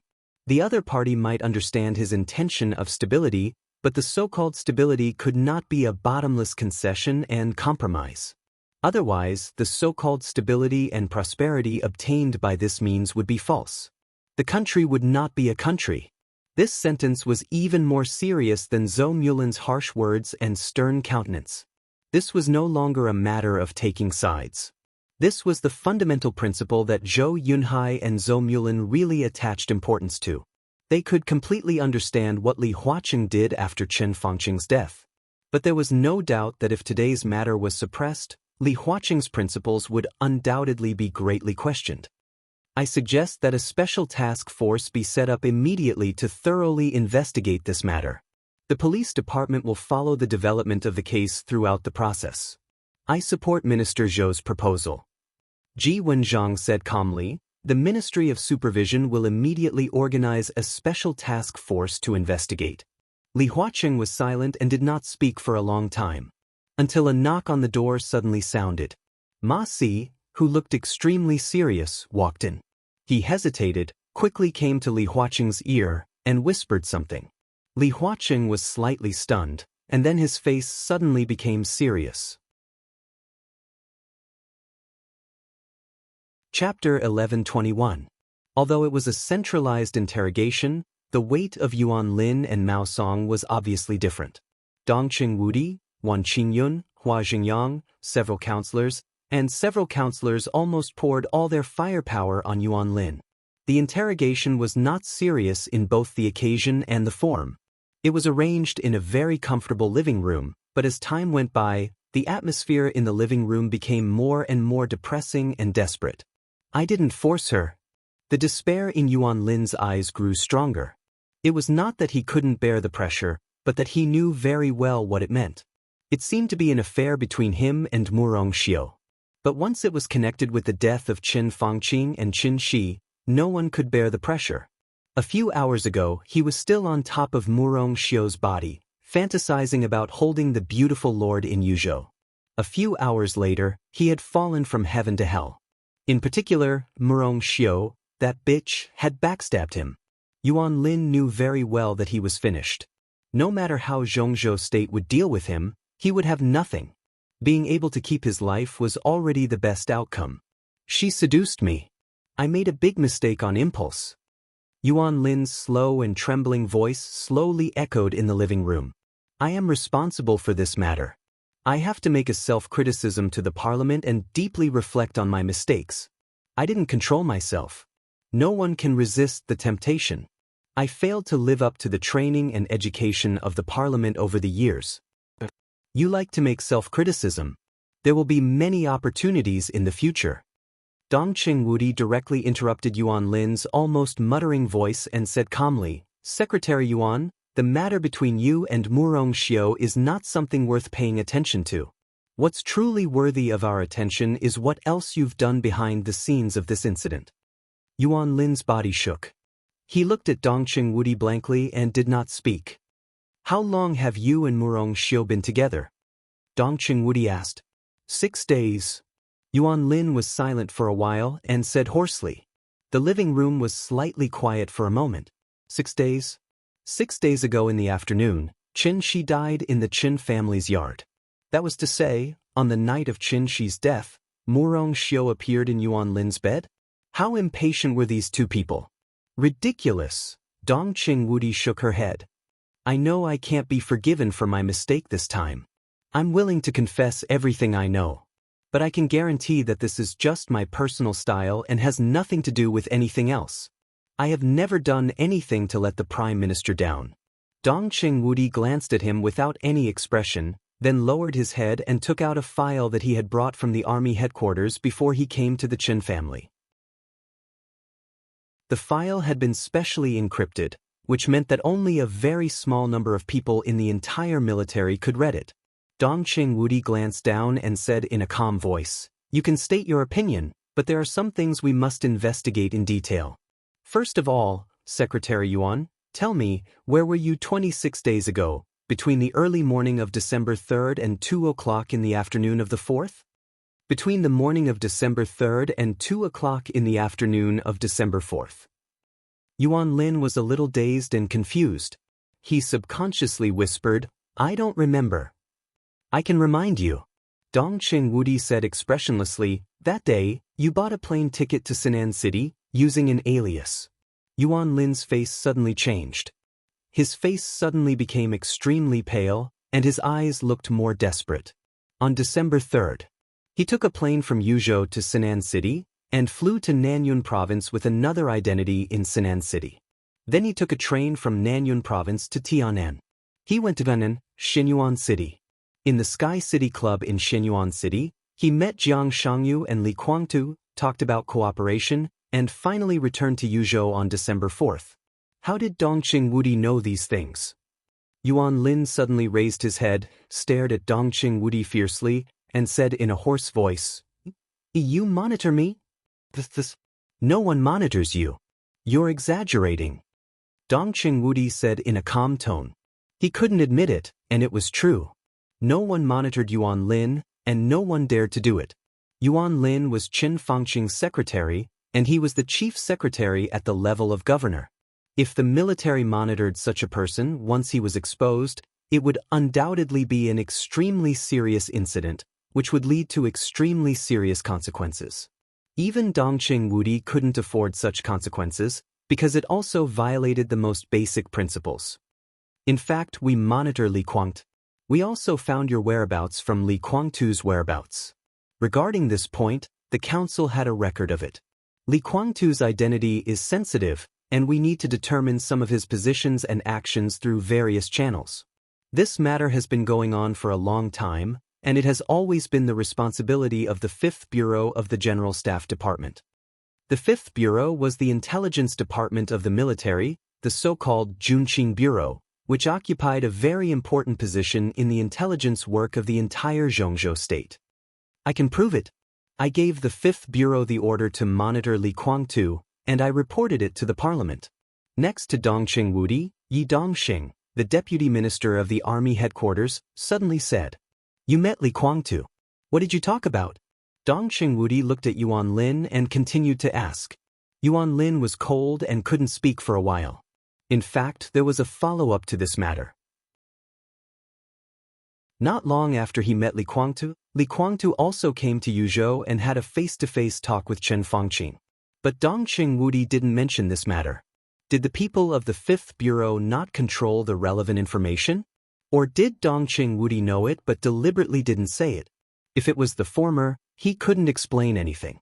If it was the latter, he didn't need to explain anything. Obviously, Dongqing Wudi wanted to connect all the things together. If he went deeper into this topic, the most likely complete conclusion was that in order to occupy Murong Xiu, he united with Li Guangtu to kill Qin Fangqing and framed Li Tianlan.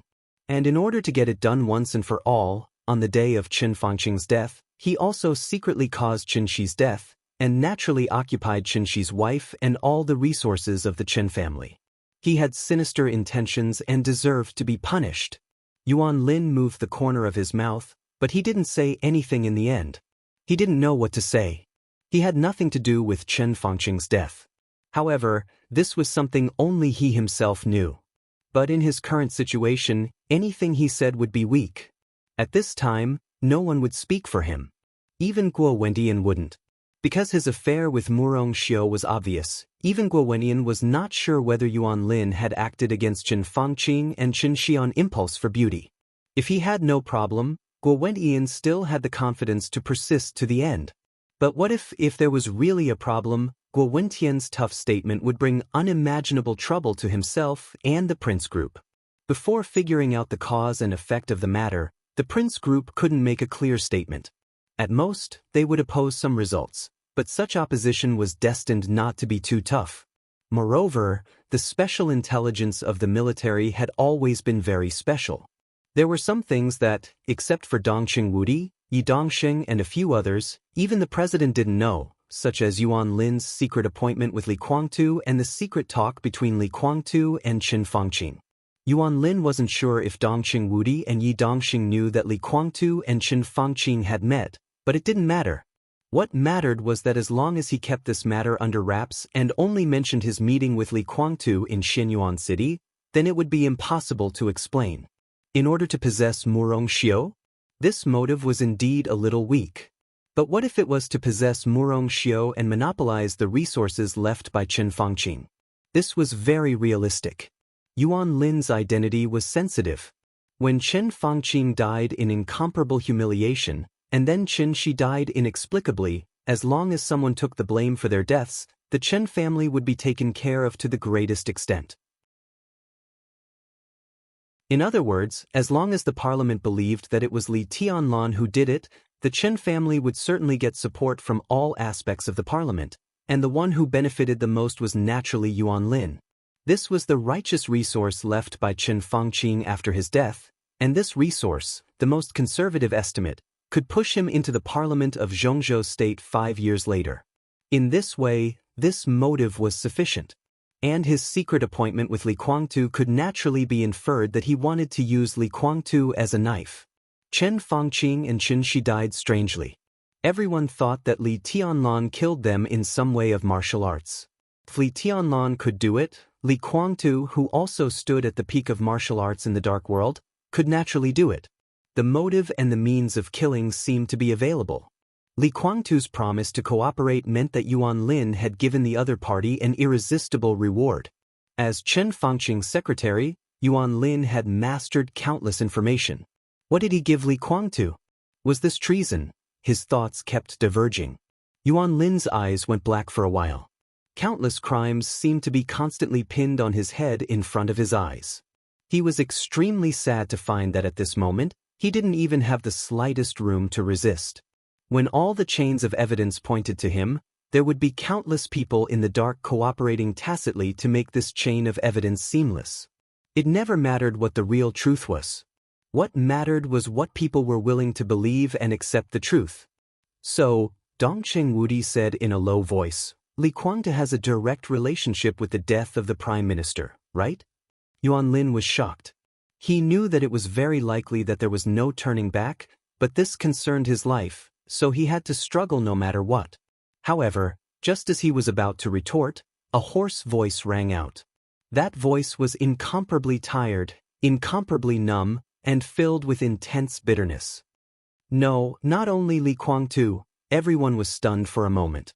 Even the few directors subconsciously turned their gazes away from Yuan Lin and shifted their gazes on Mao Song.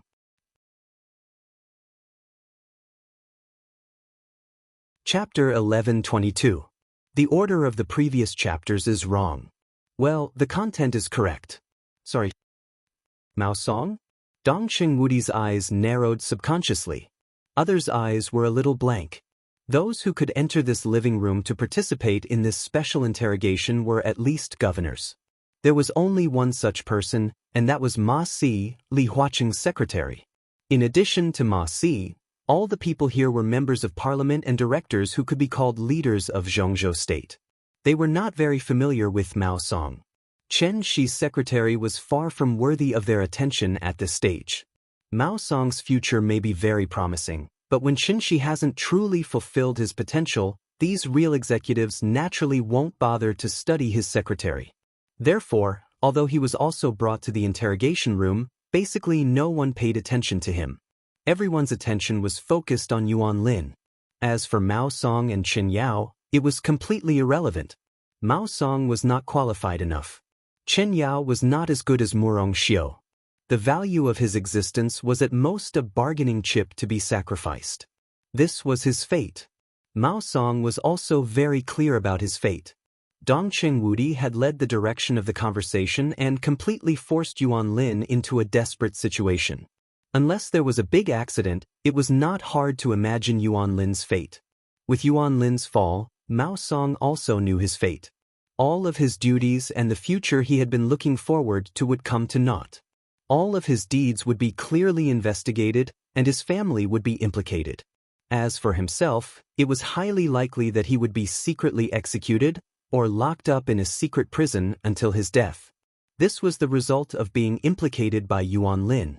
The leader of the prince group might try his best to protect Wang Lin, but no one would protect him because he was not qualified or important. So from Mao Song's point of view, if he did nothing, no matter what happened to Wang Lin, his fate would be extremely miserable. He could not put his hope on the prince group. Everyone knew that it was impossible.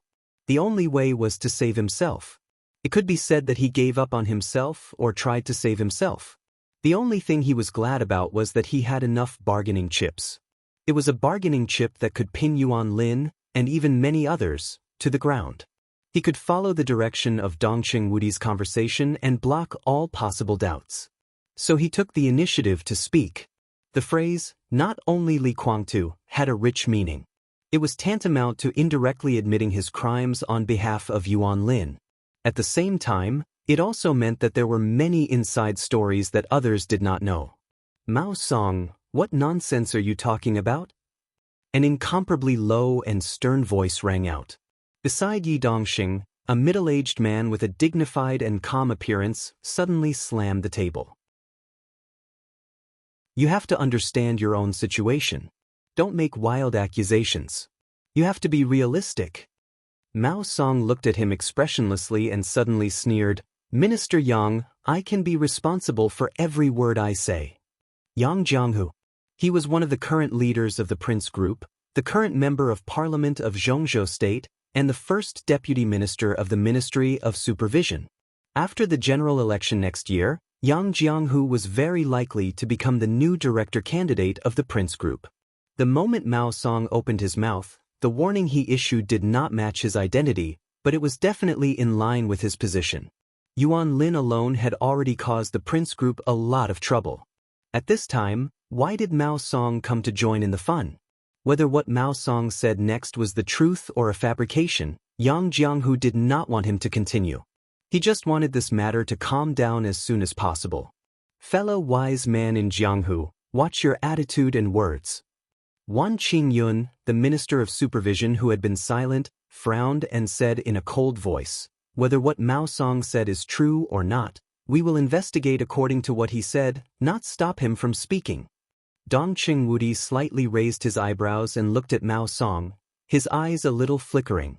Among these people present, he was probably the only one who had been paying attention to Mao Song.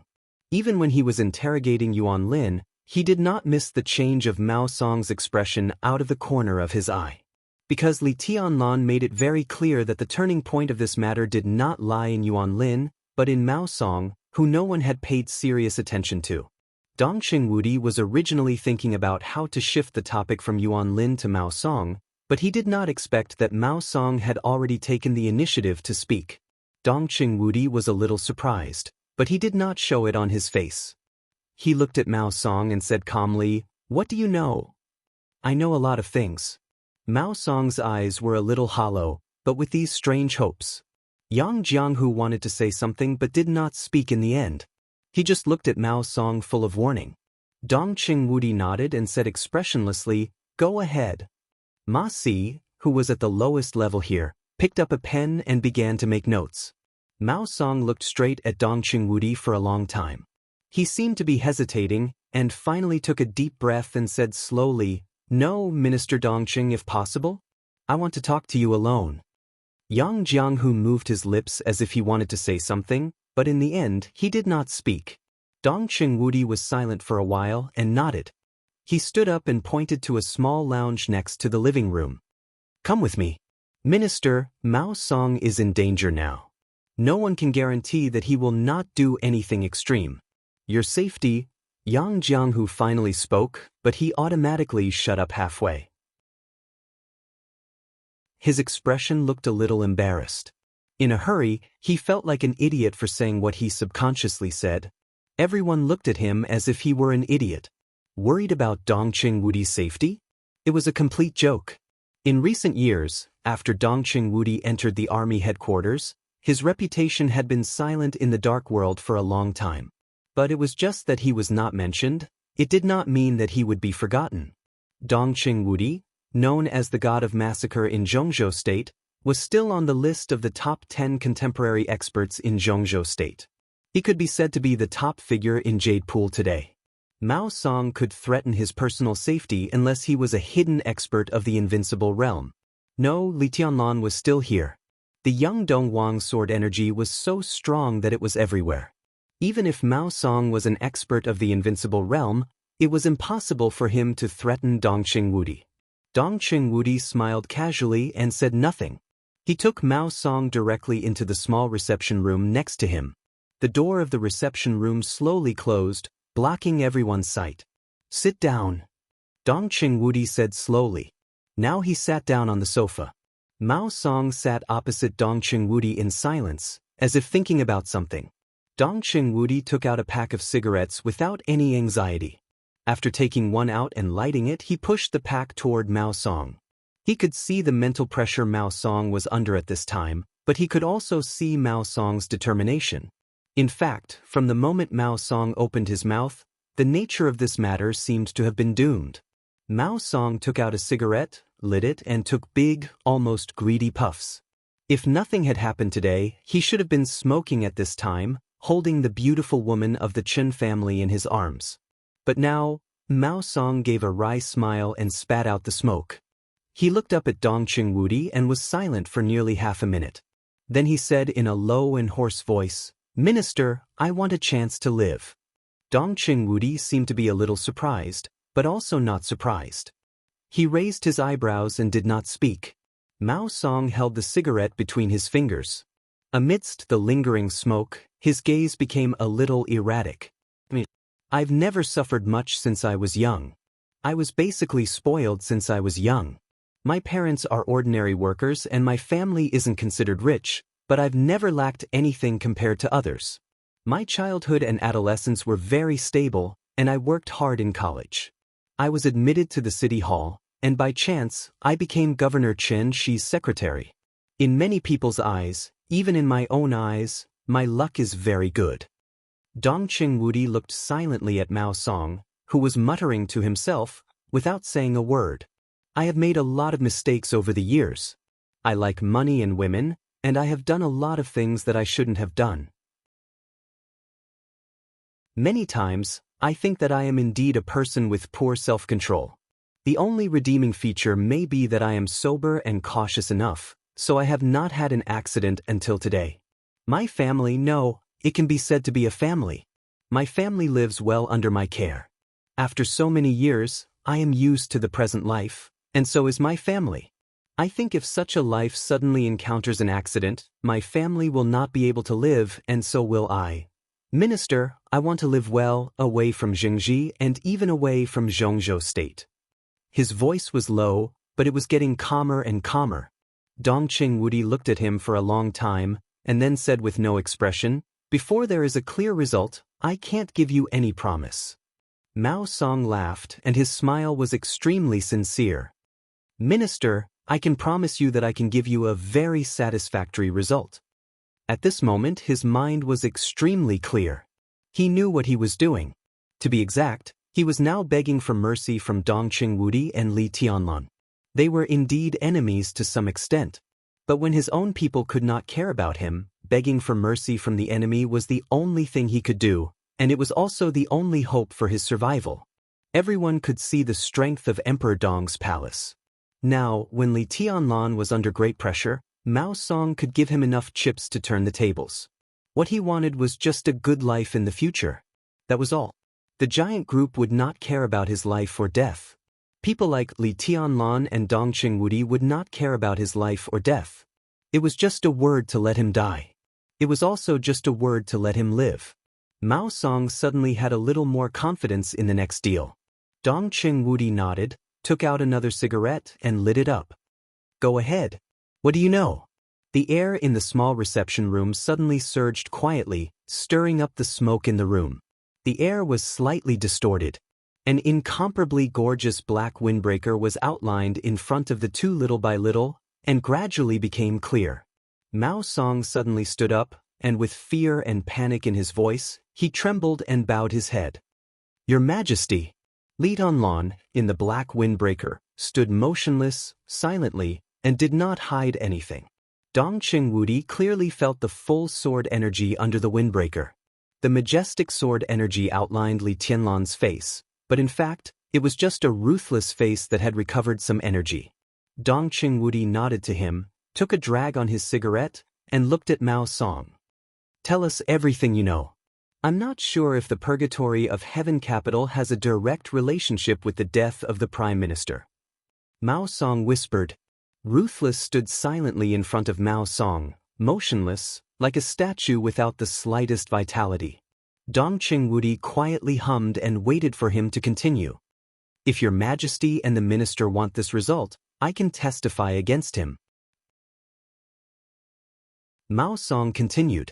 Is that what you want to say? Dong Qingwudi suddenly asked. What he wanted was some kind of evidence, not evidence, especially from Mao Song. Such evidence was obviously not enough. More than that. Mao Song thought and simply followed Dong Qingwudi's meaning. It was not only Li Guangtu who killed the Prime Minister, but also Jiang Shangyu. The sword energy in the reception room fluctuated for a moment for no reason. The black windbreaker fluttered gently.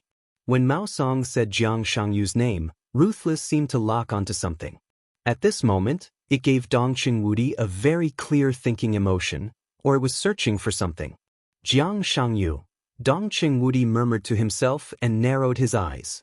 At this moment he suddenly realized that maybe he would get unimaginable gains from Mao Song, who no one paid attention to.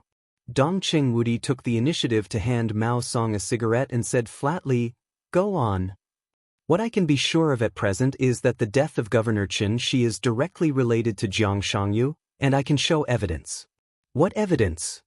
Dong Qingwudi's eyes gradually lit up. Some recordings and myself. Mao Song gave a wry smile. Dong Qingwudi was silent for about 10 seconds. His body slowly leaned on the sofa and he said calmly, You mean you killed Qin Shi? I didn't want to kill him myself. Mao Song whispered, Jiang Shangyu gave me a kind of medicine, which looked a bit like four-leaf grass. He told me to crush this leaf into powder and give it to the governor. I gave the governor 3 leaves and the last one is with me now. According to what Jiang Shangyu said at that time, the governor would not die directly because of this, but he would have a very strong hallucination, so he would do something extreme to His Majesty Li Tianlan. In this way, the governor was likely to die directly in the hands of His Majesty Li Tianlan, which would further prove his guilt. Even if His Majesty restrained himself at that time, the governor would become insane because of the strong hallucination and even attack the people around him. In this way, he was likely to be killed by the guards around the directors.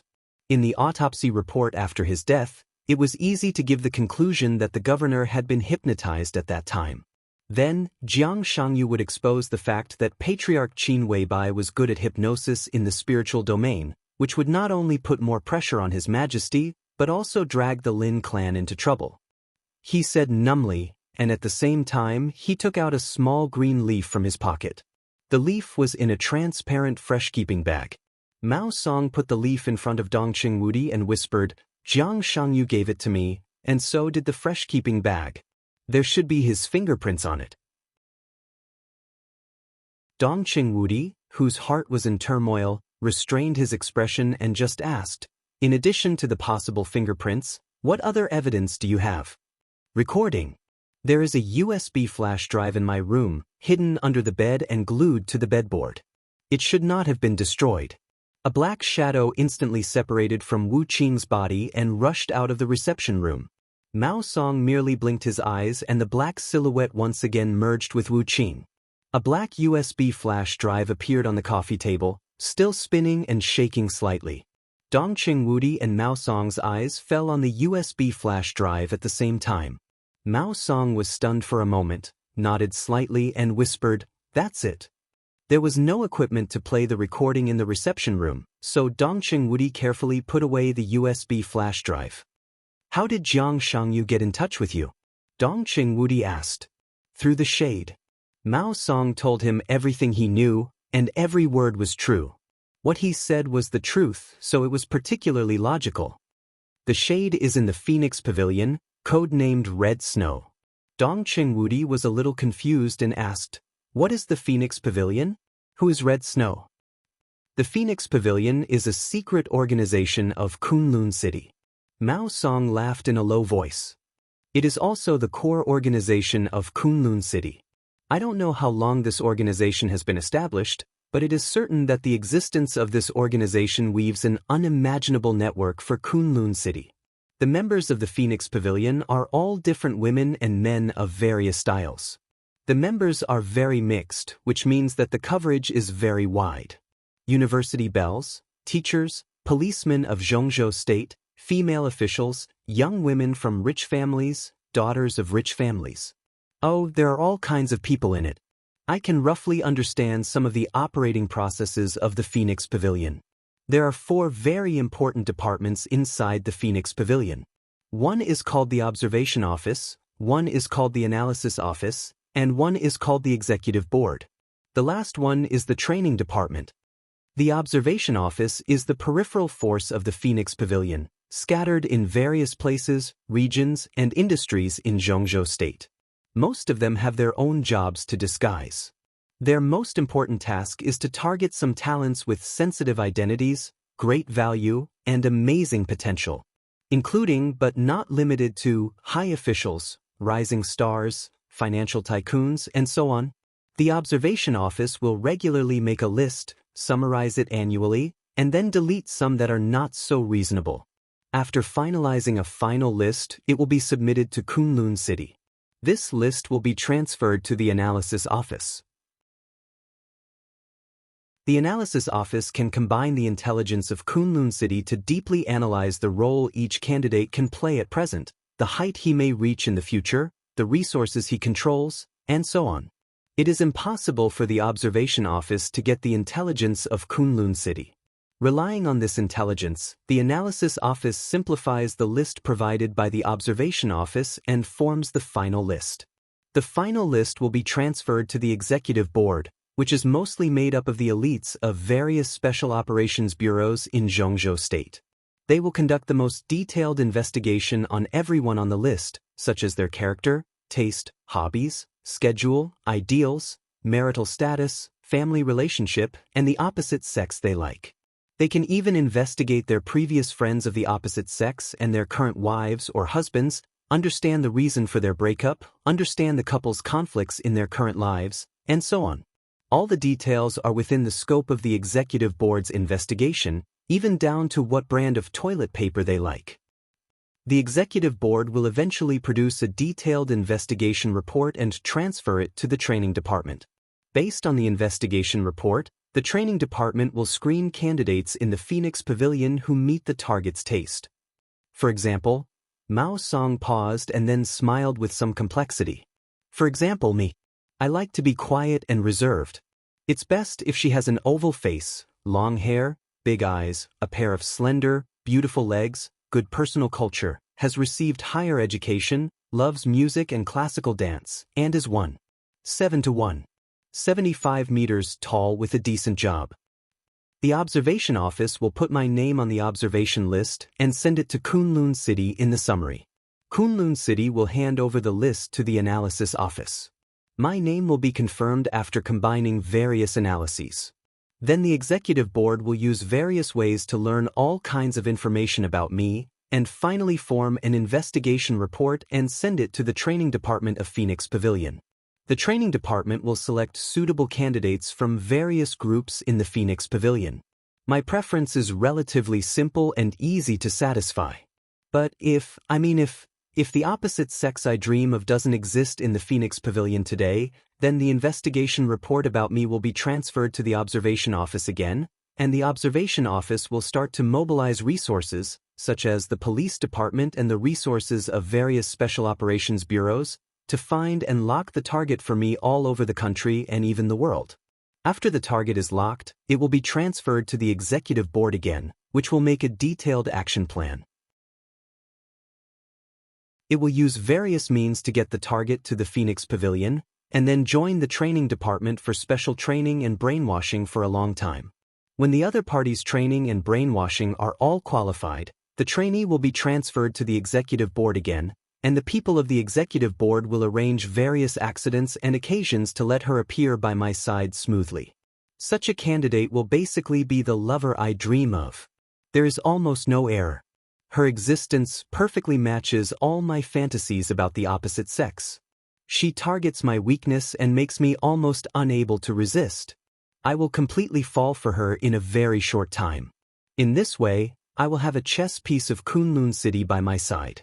When she gains all my trust, the executive board will make the next plan. If everything goes well, I will also become a chess piece of Kunlun City. At least, I can become a force that Kunlun City can use. Mao Song said and lit another cigarette. He smoked silently. After a long silence, he suddenly laughed and said, "Of course, this sounds a little troublesome, but this is a special case. Most people don't have two impossible requirements for their dream lover. The various women in the Phoenix Pavilion are enough to deal with most situations. After joining the training department, they can perform long-term tasks after short-term training. Unless there is a particularly valuable target, Kunlun City will spend a lot of manpower and material resources to tailor a dream lover for the target." Phoenix Pavilion. Kunlun City. The calmness on Dongqing Wudi's face had completely disappeared, leaving only solemnity. Kunlun City had only appeared in Zhengzhou State for more than 20 years. But the Gu family, which had struggled under the majesty of the Li family, had a very long history. So, strictly speaking, how long had the Phoenix Pavilion, which belonged to the Gu family, existed? If such an organization really existed, to what extent would it have developed in Zhengzhou State now? How many people are there in the Phoenix Pavilion? Dongqing Wudi asked in a low voice after thinking for a while. I don't know. Mao Song smoked and shook his head.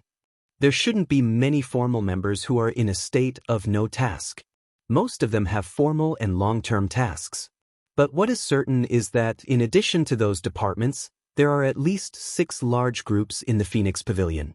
In addition, there are at least 3 schools behind the Phoenix Pavilion that specialize in training all kinds of talents. Is there such a school? Will anyone choose to sign up? Dongqing Wudi's worldview was severely shocked. He had been in the Border Control Corps all year round and had been dealing with soldiers for most of his life. In his mind, the Phoenix Pavilion was simply a place to train senior girls. A school set up in such a place? Would anyone sign up? I can tell you for sure that at least 3 of the schools are overcrowded. Mao Song smiled. In this day and age, there are still a lot of good girls, but there are also a lot of girls with distorted values. There are even more beautiful and scheming girls who want to marry into a rich family. Some girls even share second-hand designer stockings with other girls in order to marry into a rich family.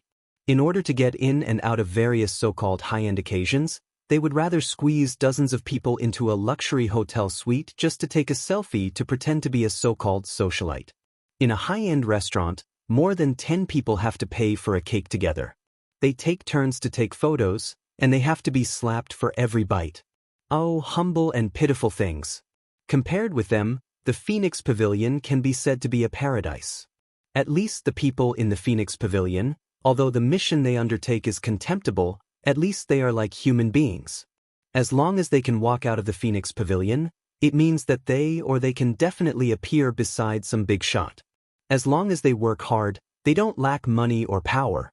They can live a luxurious life, have luxury cars, watches, and houses. Maybe they can't see the light, but they live a life that most materialistic girls are incomparably envious of. For this kind of life, many girls are willing to give up everything. Even if it's a school secretly run by the Phoenix Pavilion, not just anyone can enter. First of all, there are very clear and rigid requirements for academic qualifications, height, appearance, and body proportions. Secondly, there are past love lives. It's best if you're pure and unblemished. If you're not, then you can't have a private life that's too messy. In addition, there are questions about interests, hobbies, personality, and so on. In short, if you want to enter that school, the tests in all aspects are no less than a top-notch interview. After receiving an official invitation letter, the tuition fee would be completely free, and accommodation would be provided. The school would also introduce decent and leisurely jobs to the students outside of the curriculum. In addition to that, there would also be a subsidy from the school. Every official student would receive at least a 5-digit income every month after studying. There will be an internal assessment every year, and some people will be persuaded to quit. Those who pass the test but don't meet the requirements of the Phoenix Pavilion will also be divided into different levels. They will be placed on a list one level lower, or enter various departments of the Phoenix Pavilion, and their income will at least double. The current Phoenix Pavilion is not only a huge network of relationships, but also a very complete and hidden industrial chain, which is full of temptations and desires. The highest level members they attract. Mao Song suddenly fell silent. Dong Qingwudi, who looked extremely solemn and a touch of hatred, frowned and said in a low voice, "Go on." The highest level member they attract has reached the level of a member of parliament, but I don't know who he is. Dong Qingwudi was silent for a long time and did not speak. He was silently digesting the information Mao Song said. If the Phoenix Pavilion really existed and had developed for many years, then how much hidden power did Kunlun City and the Special Warfare Group have now? According to Mao Song, the existence of the Phoenix Pavilion must consume a lot of money every year or even every day for various expenses. In addition to other expenses, where did Kunlun City get the money to support the Phoenix Pavilion? Should I check the financial situation of the Special Warfare System? Dong Qingwudi thought silently, and a doubt naturally came to his mind. He glanced at Mao Song and asked, "How do you know these things? Besides, we seem to be talking about Jiang Shangyu." "This is one thing." Mao Song's voice was flat as he said, "Hong Shui told me this yesterday. Her real name is Lin Yin, and she belongs to the Phoenix Pavilion's 6th group, the Azure Phoenix Group. She's also the woman of my dreams that the Phoenix Pavilion secretly arranged for me. She's been with me for many years and has developed feelings for me. That's why she told me these secrets. In addition to being an elite cultivated by the Phoenix Pavilion, she is also one of Jiang Shangyu's pawns. A long time ago, at least 10 years ago, the Jiang family in Beijing began to slowly infiltrate the Phoenix Pavilion. Hong Shui is now in Building 11 of the Ants Villa District in Yuzhou.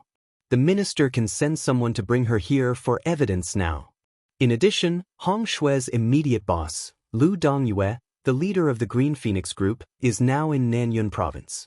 On the surface, he is the director of the 6th Division of the Nanyun Special Operations Bureau, but in fact, he is the main person in charge of the Phoenix Pavilion in Nanyun Province. At the same time, he is also one of the 3 main executives of the Phoenix Pavilion in the southwest region of Zhongzhou State. Dong Qingwudi quickly took out his mobile phone and sent 2 text messages. He arranged for someone to control Hong Shui and Lu Dongyue as soon as possible. The villa area where Hong Shui lived was not far from here and the army headquarters. He could get it done as soon as he sent the text message to Bai Qingzhao. As for Nanyun, although it was a place where the Prince Group had a deep influence, it was also a place where Dong Qingwudi had a deep influence.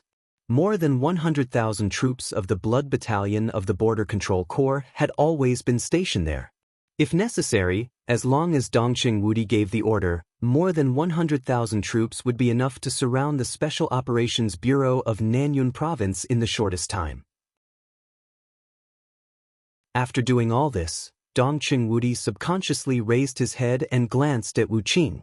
Wu Qing was still standing quietly, but he turned around and was staring at the leaf in a fresh-keeping bag on the table, as if he was thinking about something. Dongqing Wudi had intended to get up and call Yi Dongxing and the others in to make a record, but after thinking about it, he didn't move. He took a deep look at Mao Song and said slowly, "Do you have anything else to say?" It had to be said that if Mao Song's words could be confirmed, then the pressure on the giant group and the new group would dissipate by more than half in the shortest time. What Mao Song said could be said to be full of sincerity, which completely gave Li Tianlan the bargaining chip to turn the tables in a desperate situation. Compared with this bargaining chip, what Mao Song said about wanting to live, or even living a better life, was completely insignificant. That's all I know, and that's what you can find out in the shortest time. As for what happens after that, you have to dig deeper. Mao Song shook his head and said softly, "But Jiang Shangyu is very ambitious. Red Snow told me that he and Gu Xingyun seem to have cooperated. No one knows how many things he has secretly planned. First, he wooed me, then Yuan Lin or Yuan Lin, then me. Then, at the most suitable time, he killed the Prime Minister and the Governor through us and put the blame on His Majesty Li Tianlan. His plot must be beyond the imagination of ordinary people. I suggest that the Parliament investigate Jiang Shangyu, and even the whole Jiang family in Beijiang." "We will do it." Dongqing Wudi smiled. His mood had completely improved in Mao Song's constant narration. The cooperation between Jiang Shangyu and Li Guangtu was already a well-known thing.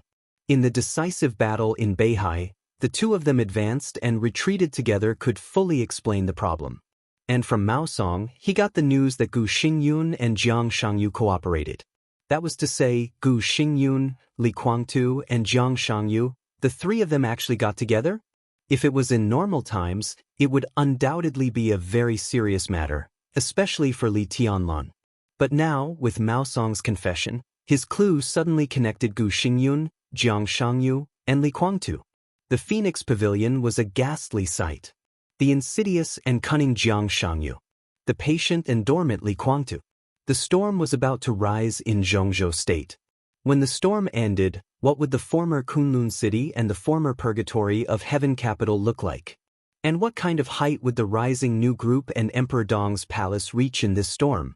Dongqing Wudi looked at Mao Song with some emotion. In the eyes of all the directors and members of the parliament, Mao Song was just a nobody they had never paid too much attention to, or even almost never paid attention to. But it was this nobody who was about to completely affect the pattern of Zhongzhou State today. He was qualified to make demands. For the sake of your performance of surrendering, I can take this as your performance of meritorious service. Dongqing Wudi said slowly, "Of course, this is after we investigate according to the information you said and have a certain degree of confirmation. I can also guarantee that you will not be treated unfairly during your sentence in prison."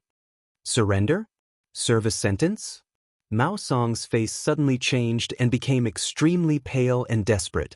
Dongqing Wudi stood up and said slowly, "In this incident, you may not be the mastermind, but you have also committed a felony. I will propose to send you to the desert prison. From now on, be a good man." The desert prison. The most mysterious and most heavily guarded prison in Zhongzhou State. For Mao Song, every prisoner in the desert prison could be said to be a big shot. It was a prison without a term. As long as everyone went in, it was basically impossible for them to come out again. But the desert prison, Mao Song's body gradually relaxed. A very happy smile came from the corners of his eyes and eyebrows, and finally spread to his whole face. "Thank you. Thank you, Minister." He looked at Wu Qing, who was thinking or looking for something like a statue, and said excitedly again, thank you, Your Majesty." The desert prison was indeed the most horrible prison in Zhongzhou State. But he had just left the desert prison, and now that impasse could be regarded as his territory. He would enter the desert prison. Mao Song would die in prison. But for him and his family, it might be a brand new life. Dongqing Wudi, who just gave a vague hint, did not respond to the thanks behind him, and just opened the door of the reception room. 5 minutes later, Ma Si, who was taking notes, couldn't help but put down her pen and paper. She hurriedly rushed to the temporary meeting room of the Chen family. After passing the general news to Li Huaqing, she hurriedly rushed back to continue the unfinished interrogation and record. Mao Song became the focus of everyone's eyes. Wang Lin was completely forgotten. An hour later, Dongqing Wudi's special bulletproof car slowly drove into the Chen family's compound. The door opened, and Lin Yin, codenamed Red Snow, was secretly escorted into Dongqing Wudi's interrogation room. The interrogation continued. Without warning, the storm had suddenly formed in the top building of Zhongzhou State. It's almost over. In the Ritz-Carlton Hotel, Xinyuan Wushang stood in front of his floor-to-ceiling window, looking in the direction of the Chen family's compound, and suddenly said. His eyes were full of flickering light blue electric currents, as if he had witnessed the whole process. Xing Tian's huge body sat steadily on the bed and thought for a moment after hearing the words. Before he could say anything, Xinyuan Wushang sighed with emotion again. The young madam of the Chen family is really amazing. That figure, that, Your Highness, Xing Tian reminded him, let me give you a friendly reminder. You have an engagement with the princess of the Dragon Clan, and that fiancé of yours has a higher authority than you. Although it's only a little, her path is completely different from yours. The smile on Xinyuan Wushang's face froze for a moment, and then gradually became distorted. He turned his head and looked at Xing Tian silently. After a long while, he smiled without a smile and said, Do you think she knows what jealousy is? Xing Tian was silent. After a long while, he said, You also have an engagement. Your appreciation of other women is easy to cause the princess's dissatisfaction. It has nothing to do with jealousy. The women of the human clan here are not suitable for you. Don't talk to me about women. Xinyuan Wushang said indifferently. There was a touch of despair in his eyes. What are women? Women are not suitable for me. I am a man. I am a real man. The corner of Xing Tian's mouth twitched. Xinyuan Wushang gritted his teeth. A real man should king a robot. Xing Tian coughed and wisely changed the topic. I don't think the parliament will cancel the alliance between Jiang Shangyu, Li Guangtu, and Gu Xingyun. This matter has nothing to do with anyone's will. The final result may be very lively, but this alliance should not disappear in a short time. Xinyuan Wushang turned around again and looked in the direction of the Qin family's courtyard. What's the reason? Checks and balances. Xing Tian said calmly, This alliance is now the only power in Zhongzhou State and even the whole dark world that can check and balance His Majesty. His Majesty sometimes does something out of line. No matter what the reason is, Jiang Shangyu's alliance will be kept. Of course, the parliament will inevitably make appropriate concessions. In fact, our goal has been achieved. The rise of the new group is unstoppable, and it is even stronger than expected. Checks and balances, stupid. Xinyuan Wushang shook his head. After this matter, let's wait until that ridiculous alliance survives. Xing Tian's words became more and more cautious. He said softly, Judging from His Majesty's current combat capability, he can only guarantee that he won't be defeated at most in the face of Jiang Shangyu, Li Guangtu, Gu Xingyun, and other things that we don't know about. The possibility of him winning is not high, and this is under the condition that he has the characteristics of level 8 authority. His Majesty now seems to only embody some abilities of level 7 authority of Heaven Ju. If he wants to fight with Jiang Shangyu's alliance now, the chance of winning is not big. You have never reached level 8 authority in martial arts before, have you? Xinyuan Wushang suddenly asked. Xing Tian was stunned and then said quietly, My main authority has always been calligraphy. So you don't understand. Xinyuan Wushang said softly, The level 8 authority of martial arts has to go through life and death. If Big Brother's breakthrough this time was not incredible, I would not dare to take too many risks. But his breakthrough this time is too exaggerated. He has just broken through, but he already has the characteristics of level 7 authority. Although his actual combat capability is far less than that of a real Heaven Ju if he is out of the real environment, the authority can't be copied. This also means that these thresholds are not obstacles for Big Brother at all. What he needs is experience and the authority in the future. Whether it is restarting or ending, these are always his authority. Xianyuan Wushang thought quietly and said softly, before there is a breakthrough in sister-in-law's dream, level 8 authority is Big Brother's limit, but it is also a crucial element. He must go through life and death to really understand something. Xing Tian was silent.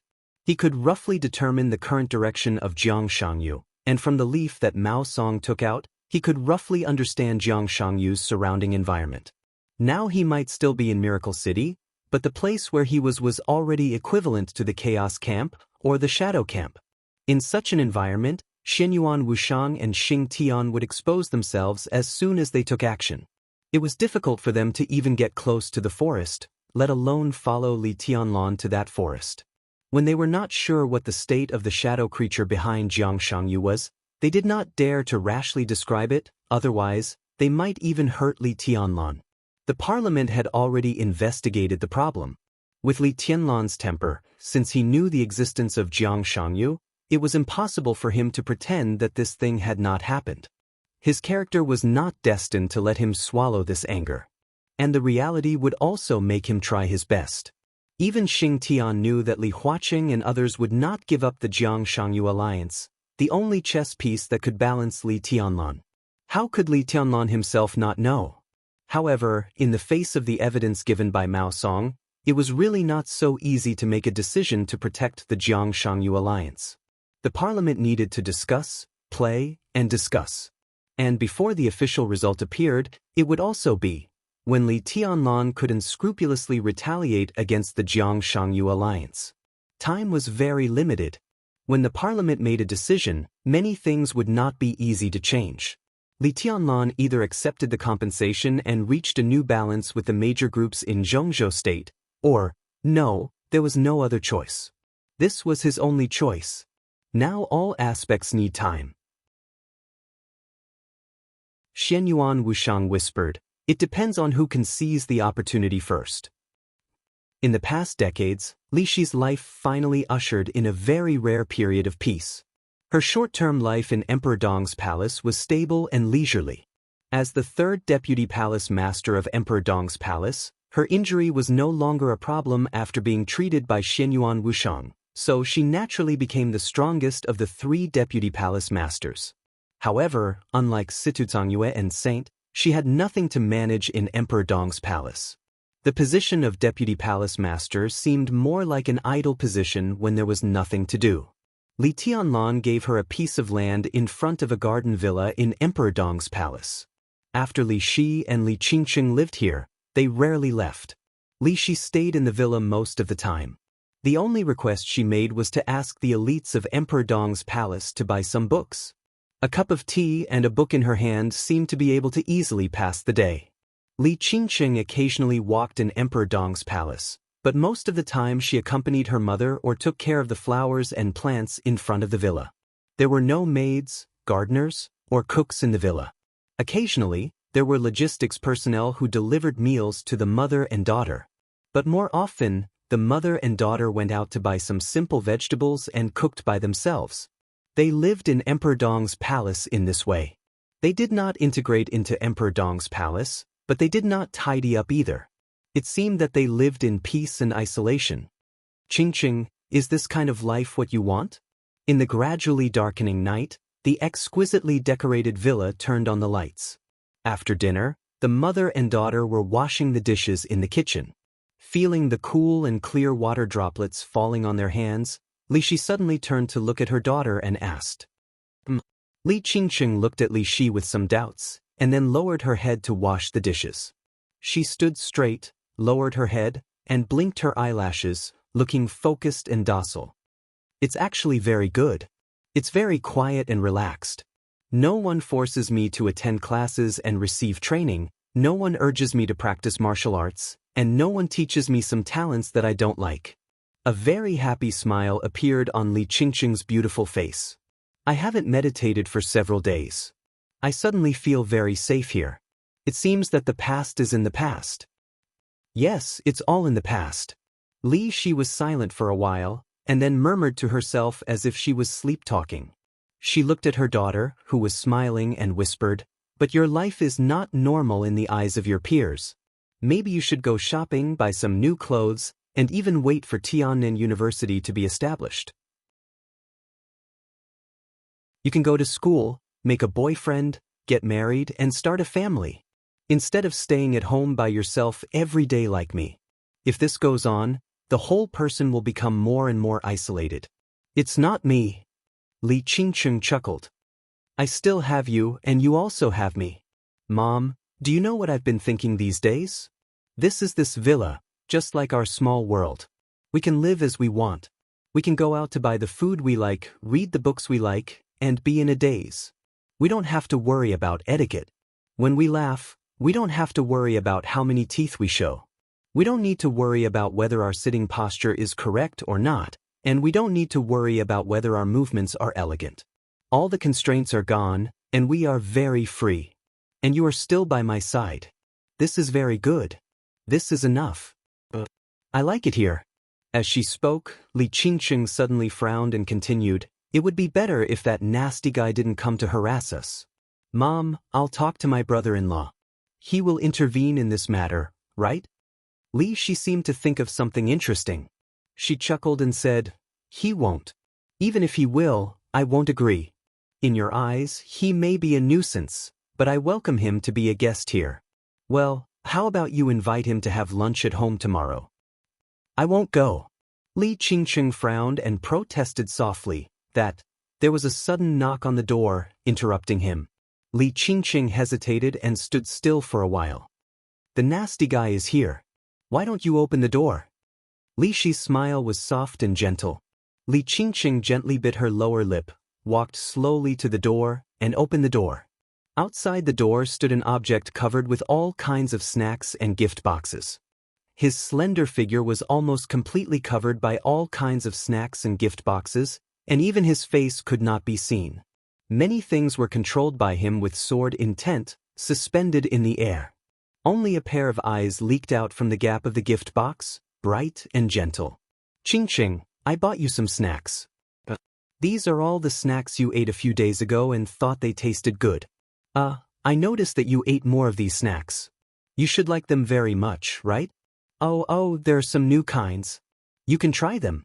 If you like them, I will buy them again. I heard from Auntie that you like sweets, so I asked the kitchen to make some. You can see if you like them. If you want to eat something, tell me, and I will ask someone to arrange it immediately. And this is for you." The object, who was almost covered with snacks, said and moved. He dragged out a huge pure white plush bear toy from behind with some difficulty. Li Qingcheng looked at this scene in a daze. Her eyes were a little happy, a little angry, and a little helpless. The object covered with snacks walked in cautiously. She came over after cleaning up the kitchen. When she saw this scene, she was stunned subconsciously. Countless snacks were walking forward cautiously. Li Shi's mouth was slightly raised, and her eyes became more and more intoxicated. It was not difficult for her to imagine that the object was covered with snacks and ran over excitedly in the eyes of many people. Looking at Li Qingcheng, who was at a loss, Li Shi winked and turned around to make tea with a smile. "You are so stupid. Why do you have so many? Do you think Mom and I are pigs? If you can't finish them, why don't you take them a few more times? They are hung everywhere. It's so ugly."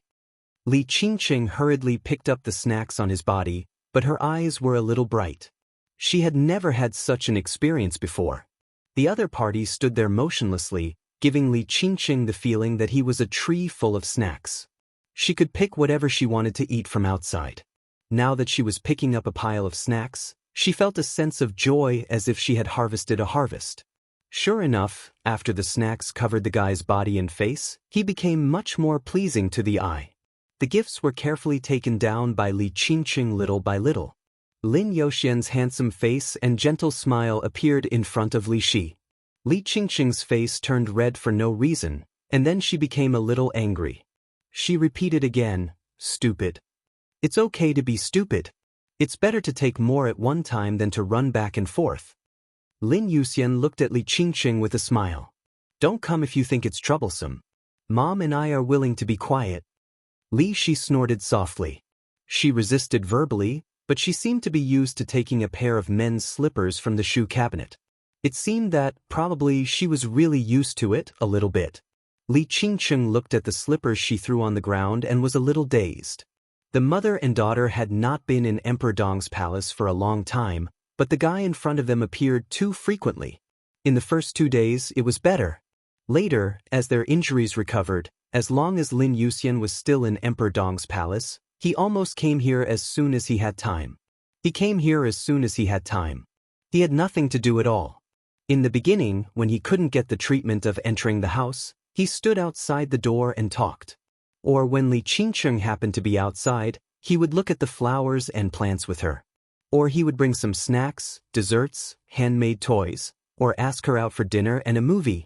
Sometimes he even came here without thinking about what to do. At the most frequent time, Lin Yuxian came here 16 times a day. Li Shi looked at him with a smile.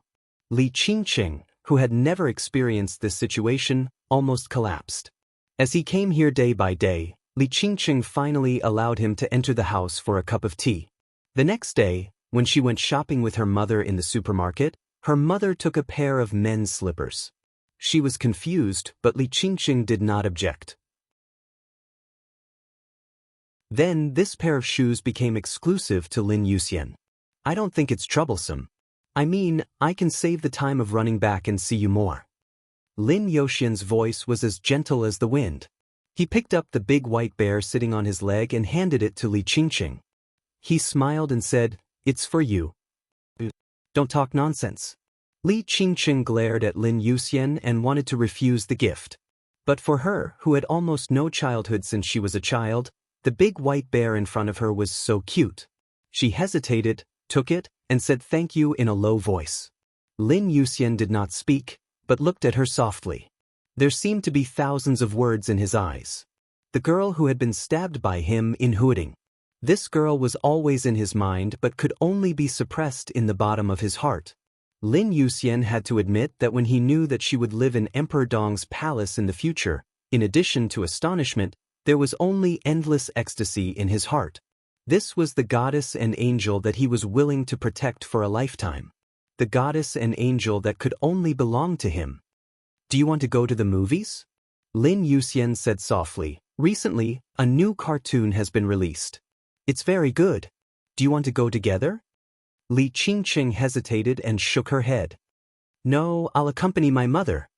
He looked at Lin Yuxian, whose eyes were deep and gentle without disappointment, and whispered, "Come and have a cup of tea." Lin Yuxian's smile became extremely bright in an instant. The two turned around the porch. On the sofa in the living room, Li Shi had begun to make tea. "Auntie." Lin Yuxian greeted her respectfully. "Come and sit down." Li Shi smiled gently. "Wait a while. I'm not in a hurry." Lin Yuxian smiled a little honestly. "There's one thing good about me. I don't like to be regarded as an outsider. Auntie, you don't have to be so troublesome." "It's not troublesome. Li Shi just opened her mouth with a chuckle, and a phone suddenly rang. Li Shi was stunned. She seemed to be a little surprised that someone would call her. He had a mobile phone, which he got after coming to Emperor Dong's palace. There were very few contacts in the address book. In addition to Li Qingcheng, there were only a few high-level people in Emperor Dong's palace. On weekdays, the mobile phone basically would not ring here. She took the mobile phone from under the coffee table with some doubts and glanced at the number. Li Shi's movements were slightly stiff, and she was silent for a few seconds. "I'll answer the phone." She looked up and smiled with no abnormal expression. "Qingcheng, you have a good chat. You have a good chat." Lin Yuxian got up with a smile and watched Li Shi walk upstairs. Her figure stepped on the corner of the second floor, and she finally pressed the answer button. "Sorry, Ms. Li Shi. I hope I didn't disturb your rest at this time." A cold and pleasant voice sounded on the other end of the phone. Li Shi was silent for a moment and whispered, "I just had dinner. Boss Qin, what's the matter?" Qin Weibai on the other end of the phone smiled gently. "It's about Kunlun City." Li Shi was silent. Her life had been very peaceful, but it did not mean that she had forgotten Kunlun City, the place that brought her countless pain and despair. There are new variables in the case of Qin Fangqing and Qin Shi. Of course, this is a better variable for us. In such a situation, I think there is no need for Kunlun City to exist. There was no need for Kunlun City to exist. Kunlun City? Li Shi's eyes suddenly widened, and she said subconsciously, "What did you say?" "I need your help," Qin Weibai said with a smile. Li Shi was silent, and the special warfare city in the ice and snow subconsciously appeared in her mind. For Kunlun City, the Gu family, and Gu Xingyun, Li Shi couldn't tell what kind of mentality she had. It was a kind of mentality that she couldn't tell or understand after countless emotions merged together. But one thing was certain. If Kunlun City could really disappear, Li Shi was willing to provide all the help she could without hesitation. Li Shi's eyes became extremely determined in an instant. "What do you need me to do?" "You don't need to do anything," Qin Weibai whispered. "It's enough to testify. Mao Song has confessed the existence of Phoenix Pavilion. Zhongzhou State will soon launch an investigation, but it will be very fast. No one knows how long it will take. Maybe it will be now, maybe it will be tomorrow or the day after tomorrow. No one can be sure whether Kunlun City can get the news. In such a situation, a lot of evidence may be destroyed every minute. Mao Song has now provided clues, and I'm about to have a strong witness here. She has enough information to prove the existence of Kunlun City. Then, it's up to you to testify again and supplement other information of Phoenix Pavilion." Li Shi listened silently. When Qin Weibai finished, she took a deep breath and whispered, "Okay." Her voice gradually began to become as hard as iron. "I will explain to the Parliament in detail the reasons for the treason case more than 20 years ago, and everything I did around Li Kuangtu as the pavilion master of Phoenix Pavilion at that time." "No need." Qin Weibai seemed to be stunned for a moment, and then she said softly but sincerely, "Some things can be mentioned, but some things can be left unsaid. Madam, you should pay attention to protect yourself." If Li Shi told all the things she had done in the past, she might get herself involved. The treason case of the Li family had a wide influence, and some of its dark clouds were still unclear. But with the rise of Li Tianlan and Emperor Dong's palace, all this was irrelevant. "I understand." Li Shi said quietly, "Should I go now?" Qin Weibai said, "The plane has been arranged. You will get off in Nanyun, and then take a special plane to Yuzhou. When you pass by Nanyun, I hope you can bring another witness. You should be familiar with Lu Dongyue of Nanyun Special Operations Bureau. He is now under the control of the Blood Battalion. It won't take too long." "Okay." Li Shi nodded. Thinking about Qin Weibai's words, she suddenly asked, "Is the Parliament still discussing this matter?" Qin Weibai smiled. "The Parliament will be very busy today. There are too many things they need to discuss. In a short time, it is estimated that it will be difficult to have a clear result." Li Shi's eyes flickered. She said, then she hung up the phone and went downstairs. At the same time, at Yuzhou International Airport, Qin Weibai put down her mobile phone and silently thought about what was missing in the plan. Mao Song mentioned the name of Phoenix Pavilion for the first time, and then reported it with the substantial evidence of Phoenix Pavilion. Then Li Shi made the last stab. After this sudden and fierce storm, the new group would turn the tables, and the Prince Group and the Special Warfare Group were destined to be riddled with holes. This was the best result that could be fought for at present. Unfortunately, they still can't be completely destroyed. Qin Weibai said to herself with some regret. In my opinion, this is not a bad thing. Horsewoman on the side handed Qin Weibai a glass of warm water and said softly. Qin Weibai glanced at her. Horsewoman said with a smile, "His Majesty's footsteps are unstoppable. In the dark world, he is already invincible.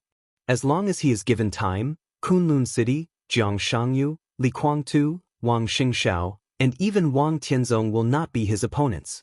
It is not difficult to completely destroy them. It is just a matter of time. In the current situation, after the storm, Kunlun City will no longer exist, and the Gu family will linger on because of Jiang Shangyu's alliance. This can also give Gu Xingyun some false hope, so that he will not have a life-and-death struggle. This time, we will provide tangible evidence of the existence of Phoenix Pavilion. But this is only a part of it. We can use this part as a deterrent to draw most of the hidden chess pieces of Phoenix Pavilion to our side. In this way, the new group will hide a very strong force in the dark. In general, this effect is much better than completely destroying Gu Xingyun and others. Qin Weibai lowered her head slightly, and her white and slender fingers rubbed the cup unconsciously. I understand what you mean. Her voice was erratic, and she was almost murmuring to herself, but she shook her head and did not continue to speak. In her mind, she always thought of the siege that she did not know was in the past or in the future. She thought of the sharp sword piercing through Li Tianlan's chest. Such images flashed in her mind again and again.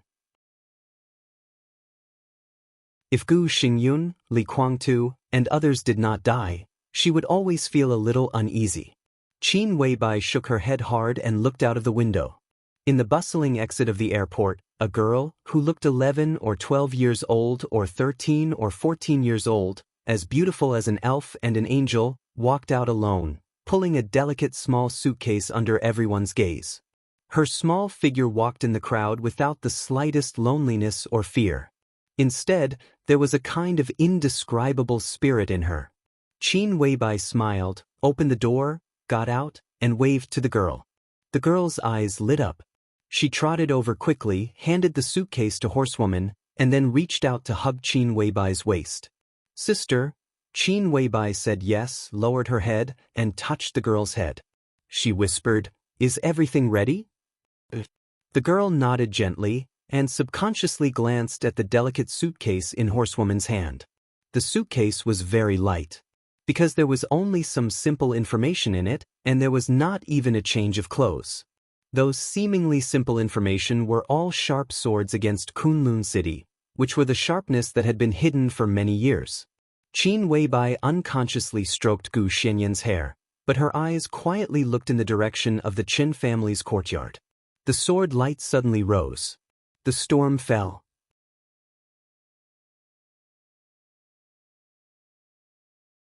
Chapter 1123.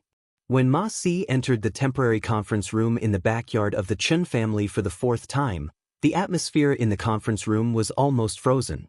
It was nearly 1 o'clock in the middle of the night. The ventilation system in the living room had been turned on to the maximum, but the thick and dazzling smoke was drifting in every corner of the hall. Looking through the light, Ma Si couldn't see clearly who was sitting in the conference room for a while. Is there any new information? Li Huaqing's suppressed voice sounded in the deep and dignified voice. Yes. Ma Si nodded subconsciously and looked in the direction of the voice. Only then did she find that Li Huaqing was no longer in the position where he came in last time, but sitting on the sofa on the other side. His whole body was wrapped in the soft leather sofa, and he was raising his hand to rub his forehead. He looked tired and haggard in the fuzzy smoke. Ma Si looked down at the folder in her hand and was at a loss for a moment. The interrogation of Mao Song was still going on. It was a protracted war that no one knew how long it would last. And he came here again and again to bring the latest information, or in other words, Mao Song's latest confession, to the giants in the conference room. This was the fourth time he had given his testimony. The speed of updating the confession was very slow. The conference room was in a stalemate, and the interrogation room was also in a game. Although Mao Song was very cooperative, the interrogation process was not very smooth. In order to show fairness and truth, Dongqing Wudi, who had communicated with Mao Song alone before, withdrew from the position of chief interrogator. Yi Dongxing and Yang Jianghu were in charge of interrogating Mao Song. The fierce battle between the Prince Group and the Southeast Group broke out in the interrogation room almost without concealment. For every question, the two had almost different opinions. Yang Jianghu almost tried his best to induce Mao Song's confession from different directions, including subtle threats and temptations, naked warnings, questioning and confirming from various angles. Ma Si experienced the whole process and also recorded Mao Song's confession. Every confession had to be signed by all the directors and members of parliament in the interrogation room before it was sent to the conference room. The first interrogation of Mao Song and the recording of the confession lasted less than half an hour. The content of the recording was less than 1,500 words. But it was for these 1,500 words that the directors and members of parliament in the interrogation room argued for nearly 2 hours. Each word of the confession was so sensitive that it needed to be discussed and disputed. When the first confession was sent to the conference room, the storm across Yuzhou province had already taken shape. Phoenix Pavilion, the secret organization in Kunlun City. When all the big shots present heard about the role of the Phoenix Pavilion, almost all of them were stunned.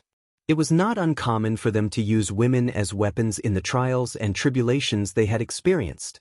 But when Kunlun City gathered these weapons together and specifically targeted the core of Zhongzhou State and the future core, it had two completely different meanings. To put it bluntly, the former was nothing more than profit. The latter, who had formed an organization, had undoubtedly revealed their wild ambitions. It took even longer for Mao Song's second statement to be delivered to the conference room. It was already 7 o'clock in the evening. The second confession recorded in great detail about the operation situation of the Phoenix Pavilion in Kunlun City. The major departments coordinated with each other and cooperated seamlessly. Following that, a fierce argument broke out in the conference room. When the third statement was delivered, this dispute was pushed to the climax. It was not just the conference room. Even the interrogation room was in a state of mutual hostility. Because in Mao Song's third confession, he mentioned some lists that the Phoenix Pavilion had been constantly infiltrating over the years. With Mao Song's position, it was naturally impossible for him to come into contact with those who were too important. There were only a few rising stars who had enough potential to rise. However, this list, coupled with Mao Song's vague statement that there were counselor-level figures who were involved in the Phoenix Pavilion's pink trap, every word of his confession was extremely shocking. The fiercest dispute or even quarrel in the interrogation room came from this.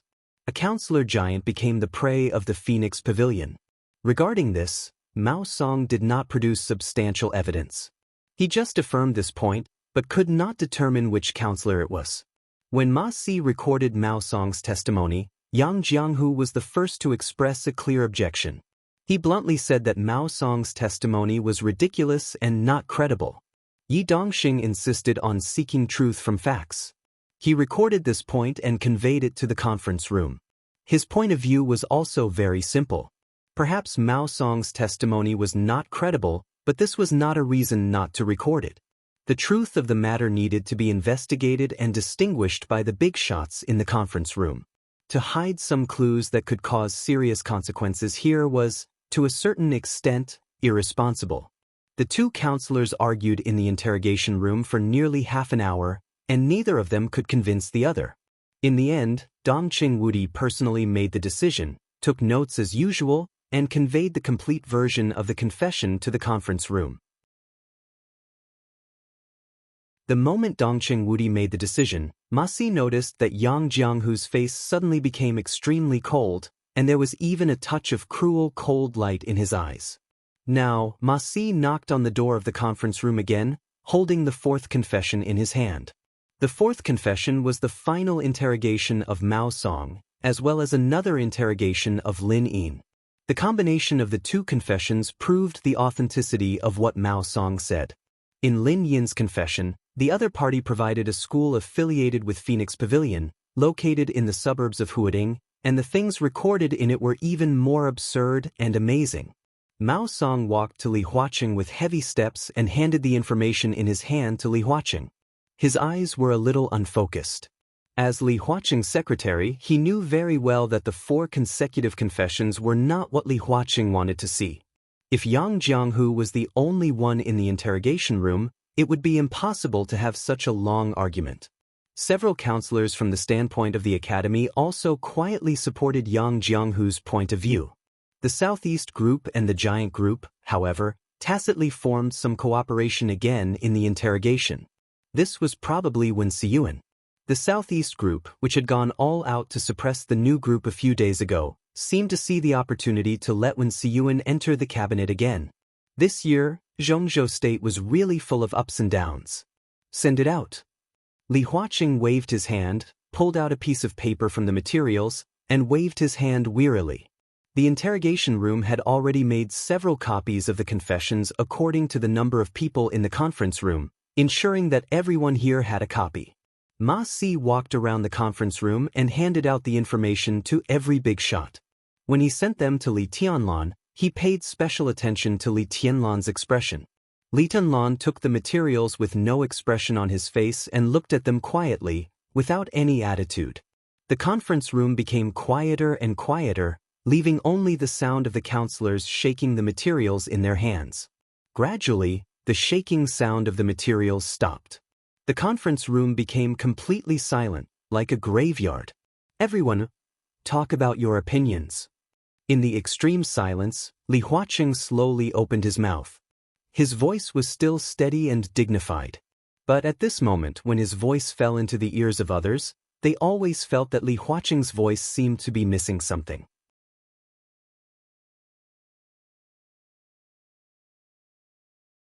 Chapter 11:24. No one took the lead to express their attitude. In the unspeakable silence of the conference room, everyone's eyes met each other, and they could almost see the complexity and weirdness in each other's eyes. If the information in his hands was realistic, then it had to be said that it was a bold and imaginative piece of information. This was the fourth confession sent by Ma Si. In the confession, there was little description of Mao Song.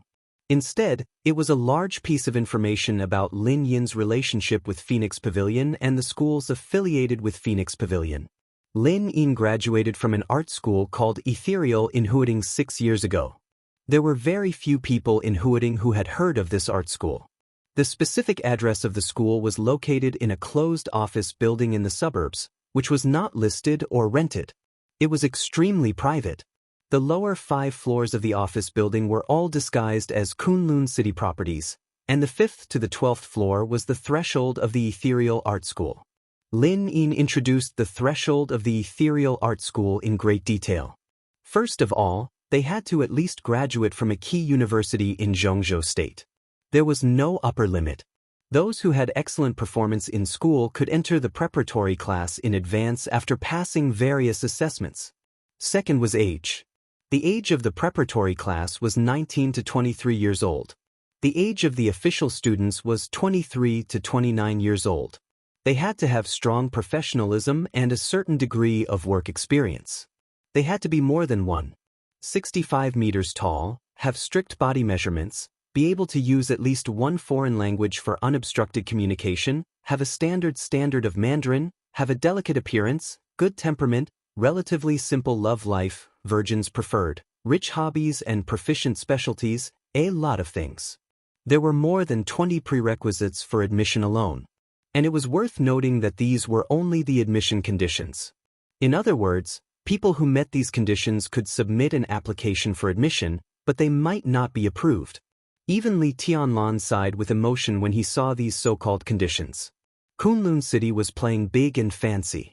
According to these conditions, such a person would probably be able to enter a good company easily and have a good position. This was indeed a reserved service for the lovers of many big shots. It was really an eye-opening experience. From another perspective, any official student in the Ethereal Academy of Arts would definitely be a so-called goddess who had a long line of suitors. But in the Ethereal Academy of Arts, they were just trading items waiting to be evaluated. Lin Yin also listed the courses of the Ethereal Art School. This was the most eye-opening part of it all. Painting, yoga, gymnastics, vocal music. This sounded like a perfectly normal lesson. When Li Tianlan first saw these names, he felt a little strange. These courses were indeed worth training, but the key was that those who could meet the admission standards of Ethereal Art Academy couldn't be unfamiliar with these courses. So what was the point of learning them again after entering the academy? Become more professional? But when he looked at it in detail, he finally understood what the so-called painting meant. In a 45-minute painting class, the students did not use their hands or feet. Lick bananas, lick glass, lick lollipops. Ethereal Art Academy was constantly developing the students' specialties in the most subtle areas. Of course, the vocal music class wasn't about singing. Instead, it was about training the students' tone of speech over and over again. It was about what kind of emphasis to use in certain situations, and how to make their voices more melodious at certain times. Being knowledgeable was a real thing. However, being knowledgeable didn't mean that everything could be easily accepted. At the very least, the big shots in the conference room were shaken by this curriculum. What was even more difficult for them to accept was the number of people in Ethereal Art Academy. According to Lin Yin, Ethereal Art Academy enrolled students in several provinces, such as Huading, Jiangxia, Wuyue, Zhongyuan, Minnan, Jianghuai, and Beihu. In advance, the executive board of Phoenix Pavilion secretly screened the targets and sent invitations. Each student who successfully entered the academy had a recommendation. If the student recommended by the student agreed to join the academy and passed the application, the recommender would receive a subsidy or other substantial reward and get another recommendation. If the student recommended by the recommender agreed to join the academy but his application didn't pass, the recommender would be disqualified for 1 year. When all sorts of benefits, personal obligations, and certain rights were combined, everyone realized that there was actually an extremely complete set of rules prevailing in Ethereal Art Academy. The students were clearly divided from the moment they entered the academy to the moment they graduated. It was huge, but not chaotic. Yes, it was huge. Excellent women, who were rare in the hearts of many ordinary people, were constantly piling up in this art school. According to Lin Yin's memory, there were nearly 700 people in Ethereal Art Academy in her year alone. How many years was that? The previous 700 people. What did that mean? And Ethereal Art Academy wasn't just a complete Phoenix Pavilion. At the very least, Phoenix Pavilion had at least 2 other similar schools. If they were all of the same size, it meant that there were at least 2,000 such students. Of course, the so-called students didn't mean that they were official members of Phoenix Pavilion. Historically, those who could officially join Phoenix Pavilion were truly outstanding students or special students. In this regard, Phoenix Pavilion never forced them. Students could refuse Phoenix Pavilion's arrangements and find so-called financial backers on their own. In return, they would provide certain resources to the academy according to the agreement. If they were abandoned, they could submit a new application to the academy. If the application was passed, they would continue to complete their studies. In Lin Yin's testimony, almost no one had ever refused the academy's arrangements. Most people would not enter the Phoenix Pavilion, but the academy would handle it appropriately. They would arrange for students to be with one rich person after another. This involved all sorts of industries. These people were officially eliminated from the Phoenix Pavilion, but to a certain extent, they could still be said to be of the highest quality. Some of them were secretly kept as mistresses, and some even got married successfully. After being packaged by the academy, they basically lived a life of luxury as long as they left the campus. The giants in the conference room attached great importance to the real Phoenix Pavilion, but they also kept a high degree of attention to these people who didn't join Phoenix Pavilion. In the dead silence, Zhou Mulin gently knocked on the table.